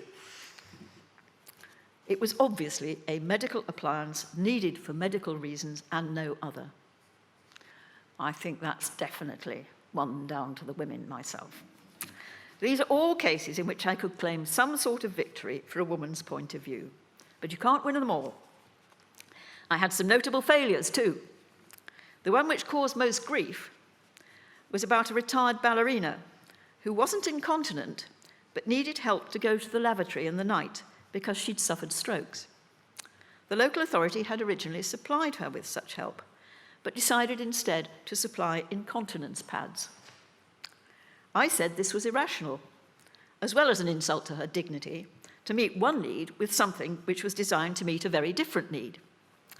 I pointed out that, logically, if the local authority could do this to meet the need to urinate during the night, they could also do it to meet the need to defecate, and indeed during the day as well as at night. My fellow justices were outraged. I hadn't seen any particular woman's angle to the case until later, when another woman judge pointed out forgive me, ladies, but men can always pee into a bottle. So they don't see any particular problem with urination. They didn't want to think about defecation. That was embarrassing for them. This may be a good example of women being a lot more comfortable thinking and talking about bodily functions than men are. But some dissents, just to bring it close to an end, do produce results. My last example is a case brought by a mother and her daughter from Northern Ireland against the Health Secretary, complaining that he would not provide free NHS abortions to women from Northern Ireland who had to travel to Great Britain because of the very restrictive abortion laws there. Lord Kerr, the Justice from Northern Ireland, and I held that this was unlawful. The Secretary of State had a duty to provide a comprehensive health service in England, and this was not limited to the people of England. Doing so would not impinge on the position in Northern Ireland, where the politicians were perfectly well aware that women could come to Great Britain and didn't prohibit this. The majority of the court disagreed with us. However, soon after the judgment, the Scottish government announced that it would provide free abortions for women from Northern Ireland, and the English soon had to follow suit. So even dissents can produce results. These are only a few of the most obvious examples of where the experience of leading a woman's life can make a difference. And they show that there are many men who can empathise with that experience if we share it with them.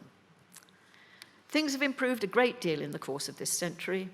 The old tap on the shoulder has been replaced by an independent Judicial Appointments Commission. This operates on an open and transparent application system and seeks to make recommendations based solely on merit. The proportion of women judges has increased dramatically, although it is still too low in the higher ranks.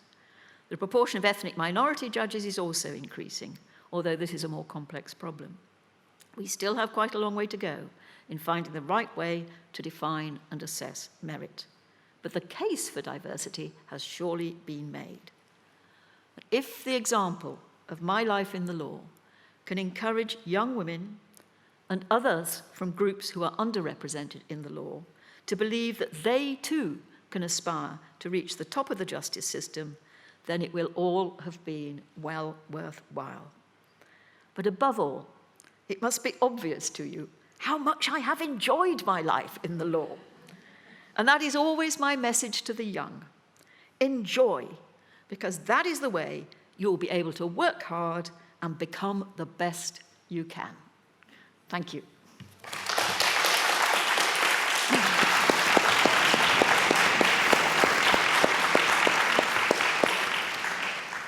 Thank you, Baroness Hale. I'd like to now ask Maya Stevens, NFWI board member and chair of the Federations of Wales, to thank you on our behalf. Lady Hale, thank you ever so much. It's been a great, great pleasure to listen to you.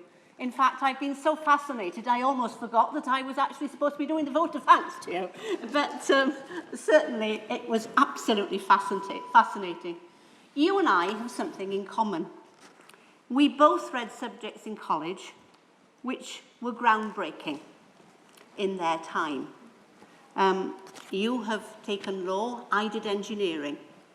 And as one of only a few women, as you implied, there are some things that we enjoyed, shall we say. We had a choice. Whether or not we chose to take that choice was something completely different. A disadvantage, however, was that there were great expectations on us.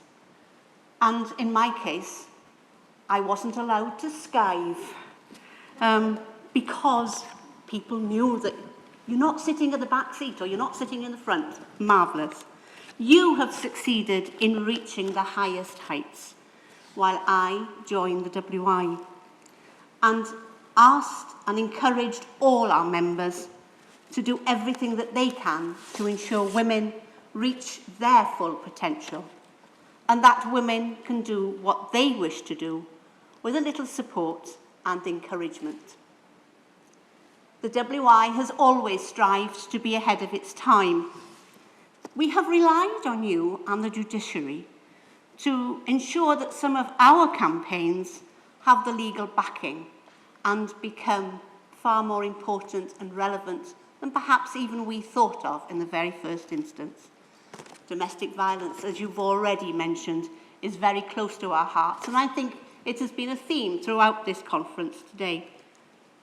The WI in Wales have for many, many years now held vigils to raise awareness during White Ribbon, the 16 days of White Ribbon activism in November. And that information is cascaded to members and non-members to ensure that victims, particularly those in rural areas at this time of the pandemic, are made aware of what is available to them. Diversity is vitally important. We all have a job to represent people, be it in the judiciary, local democracy, charities, wherever. We are there to encourage everybody. The motto on your crest, when translated, is "Women are equal to everything." You have proved that time and time again, and as we try to emulate your achievements, the members of the WI thank you most sincerely for being with us today and giving us new goals to aim for, to work for, and perhaps to think where else we might like to be. Baroness Hale, thank you ever so much, and I do hope that perhaps you will accept the flowers that are here on our behalf from all the members.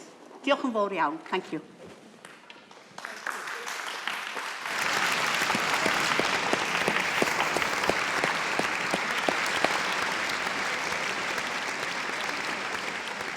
Thank you, Maya, and thank you again, Lady Hale. It's been delightful. This last week has been Volunteers Week, which is a chance to recognise the fantastic contribution that volunteers make to our communities. At the heart of many communities is, of course, the WI. So you may have seen that we celebrated our WI volunteers on our social media channels, and I'd like to thank all the hard-working WI presidents, secretaries, treasurers and committee members who've been working their socks off to keep going in these unprecedented times. Some of you will have attended our Companies Act meeting in March, which approved the amendments to our constitutions to allow for fully virtual WI annual meetings. This took advantage of special emergency legislation brought in by the government, and which meant that there was an incredibly tight turnaround for the consultation period. We'd like to thank all members, WIs and federations who took the time to engage with this process and enabled us to pass the proposed amendments within the incredibly tight timescale. This is one example of the challenges that have faced us during this last year concerning the governance of our organisation. Many WIs have had difficulties keeping all their members connected, especially those who aren't able to access online resources. Federation trustees, WI advisors and Federation staff have had a big role to play in helping and advising WIs and members on all the various issues that have cropped up, and we're immensely grateful to for everything that they have done to help. We're always on the lookout for more WI advisors, and the way in which WI advisor training is delivered has changed to make it more accessible for members and cost-effective for federations.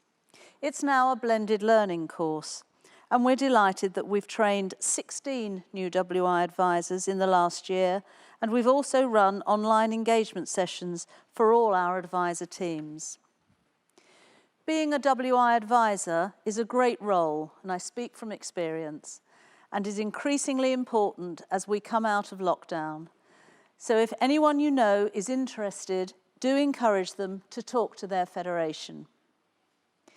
Federation trustees have also had a challenging year, and we've held regular online sessions, particularly for chairmen and treasurers.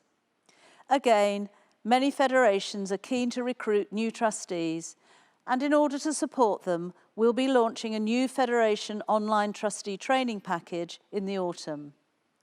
This will be mandatory for all trustees and will help them understand their responsibilities and build stronger Federation boards. The pandemic has forced us to reassess how training is delivered so that it's more accessible and available to all.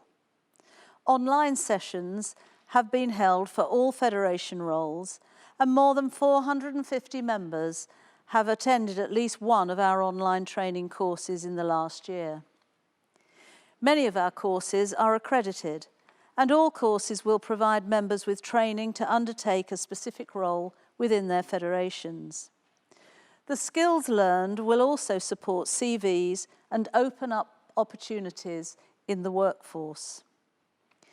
More information on all NFWI training courses is available on the WI training site or from Training and Development in the committee stand hall on this event site. As we come towards the end of this extraordinary day, I think it's right that we focus on the future of our great organisation. Last September, on WI Day, we launched our new 5-year strategic vision, where we pledge to be bold and inspiring, growing and relevant, inclusive and flexible. These statements are underpinning everything we do at NFWI, and I'm pleased to say that some federations and WIs have also taken these on board. As part of this vision, several initiatives are already underway. Following a pilot scheme, several virtual WIs have now been formed and will help to reach a new audience of women. More federations are now looking into forming virtual WIs. We've introduced flexible membership, where WIs now have control over their share of the subscription, as we heard from Julia this morning. We launched a new equality, diversity and inclusion policy to strengthen our commitment in these areas. The results of last autumn's Count Me In survey are still being collated as it was so popular, but this will really help us to understand more about our members and how we can reach new groups of women. And we changed the eligibility period for former members for the pro rata subs from 10 years to 1, which we hope will show any member who leaves that they are very welcome to come back at any time of the year. There's so much that we've achieved during this last year, in spite of everything, and with our new strategic vision in place, I truly believe that our organisation will go from strength to strength as life slowly returns to normal. The initiatives around our strategic vision will continue to develop in the future and will mean that more than ever we can show the world that we're an organisation for all women. As an example, this summer we're inviting WIs to celebrate Pride season between June and September by having picnics in their local area. These picnics will also be a great way to celebrate the coming together of WIs again after a year of social restrictions. We've created a digital Pride picnic pack filled with information, craft projects, recipes, activities and digital resources to make your Pride picnic a standout event. This pack can be found on MyWI, and you can also download it from the information stand on this event website. As I come to the end of my 4-year term of office today, I've been reflecting on my last 4 years, and indeed on the last 11 years that I've been on the board. It's been a privilege and a pleasure. There have been good times and, of course, bad times. There's been an awful lot of fun and laughter, but also a few tears. I've met lots of well-known people, and I must admit, I was just a teeny bit starstruck meeting some of them. Well, I've met 3 of them today when I've been a bit starstruck. But also meeting Anton Dubek and Hugh Edwards, also Stella Rimington and Helen Sharman, two amazing role models for women. I've particularly loved visiting federations and WIs and meeting members who never cease to amaze me with their talent, their quirkiness, and their generosity of spirit. Everywhere I've been welcomed with smiles, friendliness, and of course, lovely food.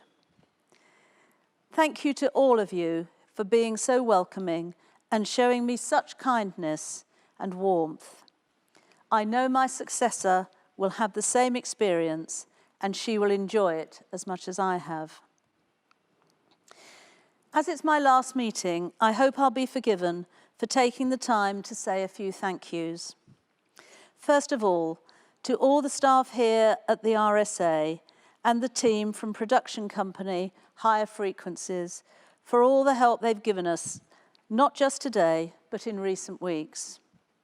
I'd also like to thank our verbatim stenographer, Shirley Tanner. Shirley has been fulfilling this role for some years, and you may be interested to know that the verbatim reports are bound together and kept in our archives at the Women's Library at the London School of Economics. As the largest women's organisation in the UK, we couldn't function without our fantastic staff team, both at NFWI and also all the Federation staff who, as I said earlier, have been doing a sterling job supporting their WIs and doing their best to provide help and support. At NFWI, our staff have adapted to working from home whilst maintaining an extraordinary team spirit. They are a huge support to the Board of Trustees, and whilst most of them are not with us today, they have all contributed in some way to this meeting. They are exceptional, and I'm so proud of how much they care about the organisation and their commitment to the ethos and values of the WI. The main responsibility for organising today's meeting has fallen on 3 staff members, Kerry McGarvey, Jacqueline Durban, and Kelly Rosser. They've put up with my endless questions and what-ifs and have explained all the technology in words of 1 syllable to me, and I am so grateful to them for their diligence and attention to detail. Kerry has also acted as board secretary throughout my term of office, so I owe her extra thanks for keeping me on the straight and narrow all these years. Melissa Green, our General Secretary, has been a tower of strength this last year. I'm getting my own back now, Melissa. Her professionalism and calmness under pressure has been exceptional, and she has always been there to advise and guide the board on the many extraordinary and difficult decisions we've had to make. Melissa is passionate about the WI and committed to making it the best it can be. She has been a huge part of formulating our strategic vision and has encouraged the board to be ambitious in our goals for the future of the organisation. She has also been a great support to federations, particularly in the last year. I know she will continue to be an asset to the new board and especially to the new chair, but I would like to give her my personal thanks as well. The Board of Trustees have always been so supportive, and I count them all as friends. We've had lots of extra Zoom meetings during the last year, and they have always given up their time willingly, reading last-minute papers without complaint, and always, always making decisions with the best interests of the WI and members at heart. The officer team of Julia, Anne, and Gerald have been a real strength this year, and we've all supported each other. We have a WhatsApp group, which often has about 20 messages on it before I've even made it to the shower in the morning. They're all very early risers. They are all good friends, and I will miss our get-togethers. Even over Zoom, we enjoy our chats, although it's never as good as sharing a cuppa or maybe a glass together. Thank you all.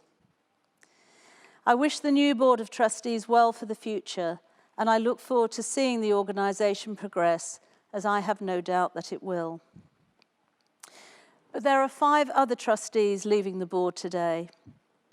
Maureen Hancock has been on the board for 2 years, and during that time has demonstrated her extensive knowledge of the organisation, bringing her expertise to the Activities, Denman, Finance and Public Affairs committees. Toto James joined the board just before the pandemic hit, so I'm sure her experience of being an NFWI trustee has been a bit surreal. Toto served on the Denman Public Affairs and Membership Committees and has been a great member of the team. She's a whiz with technology and at making cocktails and mocktails, although sadly she hasn't been able to share any of them on our Zoom calls. Mary Clark has been a trustee for 8 years and during that time has been on several committees, including Food and Garden, of which she was chair, Membership, Activities, Denman and Public Affairs, as well as being a director of WI Enterprises. Mary has an eye for detail and has the ability to spot an error or a poorly worded sentence at 100 paces, to say nothing of the occasional peculiarity in a budget. Maya Stevens today comes to the end of her 4-year tenure as chair of the Federations of Wales. Maya has proved an invaluable member of the board. She has a very analytical mind and always gets to the crux of an issue, often playing devil's advocate, sometimes quite annoyingly, but always making a huge contribution to the discussion. Maya, Maureen, Mary and Toto will all be missed, not only for their knowledge, but also for the friendship and support they've given to us all. And so that takes me to Julia. Julia Roberts and I have been friends for years, as we're from neighbouring federations, and we've worked together on the board for the last 10. She's been my right-hand woman since I became chair, and has always been ready with advice and suggestions, and we've also had a lot of fun together. She has been an exceptional NFWI treasurer for 7 years, and I know will be missed by federations and members, as well as by the board and staff team. I'm looking forward to attending future annual meetings together when we can relax in the audience. And we promise not to heckle. Well, not very much anyway. Thank you, Julia, for all the good times we've spent together. My federation, Warwickshire, have always been so supportive during my time on the board and have been very understanding when I couldn't attend membership meetings. Thank you to all the Warwickshire trustees and also to my fellow WI advisors for your years of friendship and encouragement. Over 40 years ago, I joined Wishaw WI, and my huge thanks to them for their friendship over all these years. We had our first event for over a year last week, outdoors of course, but it was so lovely seeing them all again, and I know this will be echoed by many of you across the country getting together for the first time. My friends and family have been very tolerant about the lack of time I've been able to give them, but I'm looking forward to remedying that in the coming months, and they'll probably get fed up with me now. My sister Irene, my great friend and fellow member Terry, and of course my husband John, all deserve a special mention for keeping me going. John is apparently looking forward to me helping him clear the garage. Apparently, you're supposed to keep cars in there. Who knew? Seriously, I couldn't have done this without his support, and I'm so sorry he can't be here today, but I bet he's having a great time with my WI friends. I said this morning that WI Enterprises was very much open for business, and actually, that's exactly what the whole of the WI is, open for business.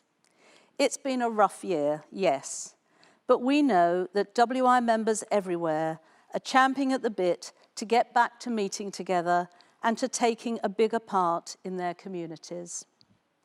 I'm sure you all know a woman who's got fed up with staying at home this last year and who would love to belong to an organisation which has a national voice. is highly thought of and gets things done, where she can learn new skills and develop interests, where she can make new friends and have lots of fun. We're the largest women's organisation in the UK, so don't let's be a best-kept secret. Let's go out and shout about what we're doing. Let's be loud and proud of our brilliant organisation. To quote a line completely out of context from a famous film, let's make all those women out there think, I'll have what she's having. Thank you.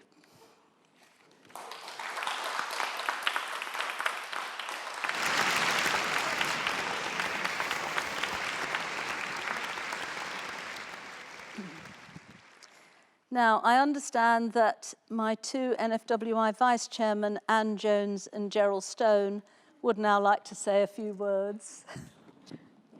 Thank you, Lynn. Now, in a break from tradition, Gerald Stone and myself are going to do the thanks in the form of a double act. Now, don't worry, we're not going to break out into a song and dance. This has been a really historic meeting, the first ever virtual annual meeting in the history of NFWI. And I think you can be proud, Lynn, of how you've chaired the meeting, dealt with all the issues of technology, and just flown through it calmly and serenely in your usual efficiency and charm, groundbreaking as ever. But we can't let this meeting end without paying tribute to the whole 6 trustees that are leaving today, that are retiring from the NFWI board. The last 15 months have been extremely challenging for everyone, for every WI member, for every WI and federation, as well as the NFWI. We've all been fed up to the back teeth with COVID, and we're looking forward to the days of normality. But I would like to thank, on your behalf, the NFWI staff team for their dedication in delivering the WI in this unusual and unprecedented time by working from home. But also to thank Lynn and the whole board for also making sure that the WI is alive and kicking and that we are here and ready to carry on. Now, Lynn has already thanked Mary Clark, Maya Stevens, Maureen Hancocks and Toto James.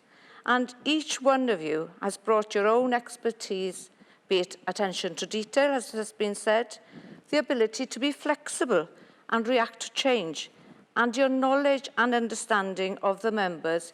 You've brought all this to the board. We will miss you, and we wish you well for the future. Now, when I turn to Julia, my friend Julia Roberts, the original one, who joined the board 10 years ago and has served as honorary treasurer for 7 years. This is a role that Julia has really excelled at. It's always worth listening to the treasurer's report, as Julia delivers finance in a way that we can all understand, but with a dusting of humour thrown in as well. Ensuring the appropriate use of our finance is your goal at all levels of the organisation. And I'm sure there are times when you're in your bed asleep that you will be thinking and dreaming of gift aid, something that you have talked about for a long, long time. All 6 of you, we will miss you. We will miss your friendship, but we wish you a very happy retirement. Now, I'm going to hand over to Gerald. Thank you, Anne. Well, Lynn, I get the last word. On behalf of all our members and your board members, we would like to say thank you to you for all your leadership and friendship during the last 4 years as chairman of our amazing organisation. You have shown immense dedication for which we are extremely all very grateful. It is a massive workload being chairman, and you have taken that work very seriously and have worked tirelessly, and during the last 12 months in particular, which has been a test of strength for the WI with its ups and downs. You have attended federations, WIs, national events, in-house events, external events on every occasion representing our amazing organisation. You have promoted the WI with other organisations and shown them what a wonderful but powerful organisation the WI is. The WI is what you make it and what you want it to be. And thank you, Lynn, for showing us all what that has meant at every level of the WI. We have all been very proud to have had you as our chairman. And although you are retiring from the post, well, that's what we're told, we know that you will now continue to promote the WI at every opportunity possible, making sure that we continue to be the best. On behalf of us all, Lynn, thank you very much indeed.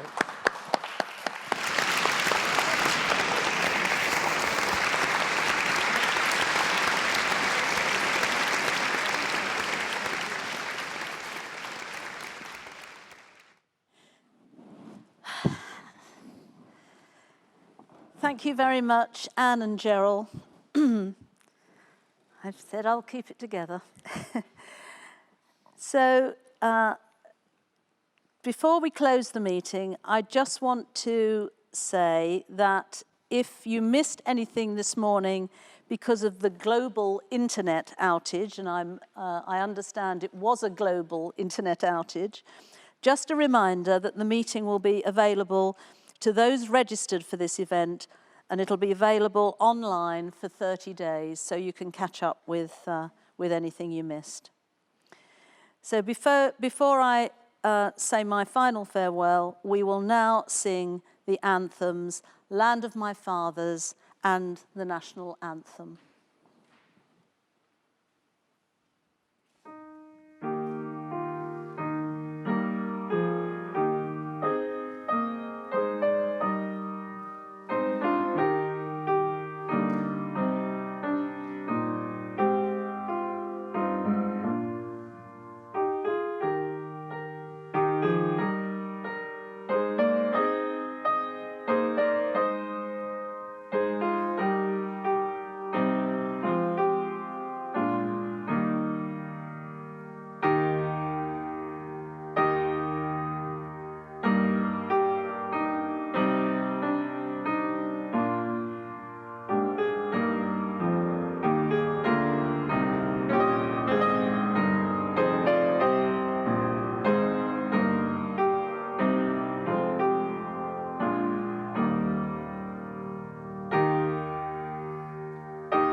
And that brings us to the end of today's meeting.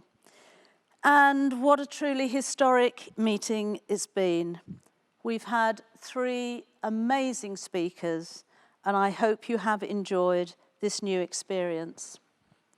And we look forward to seeing you in person in Liverpool for the 2022 annual meeting.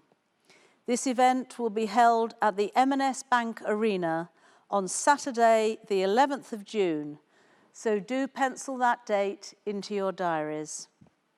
Thank you, and see you again next year.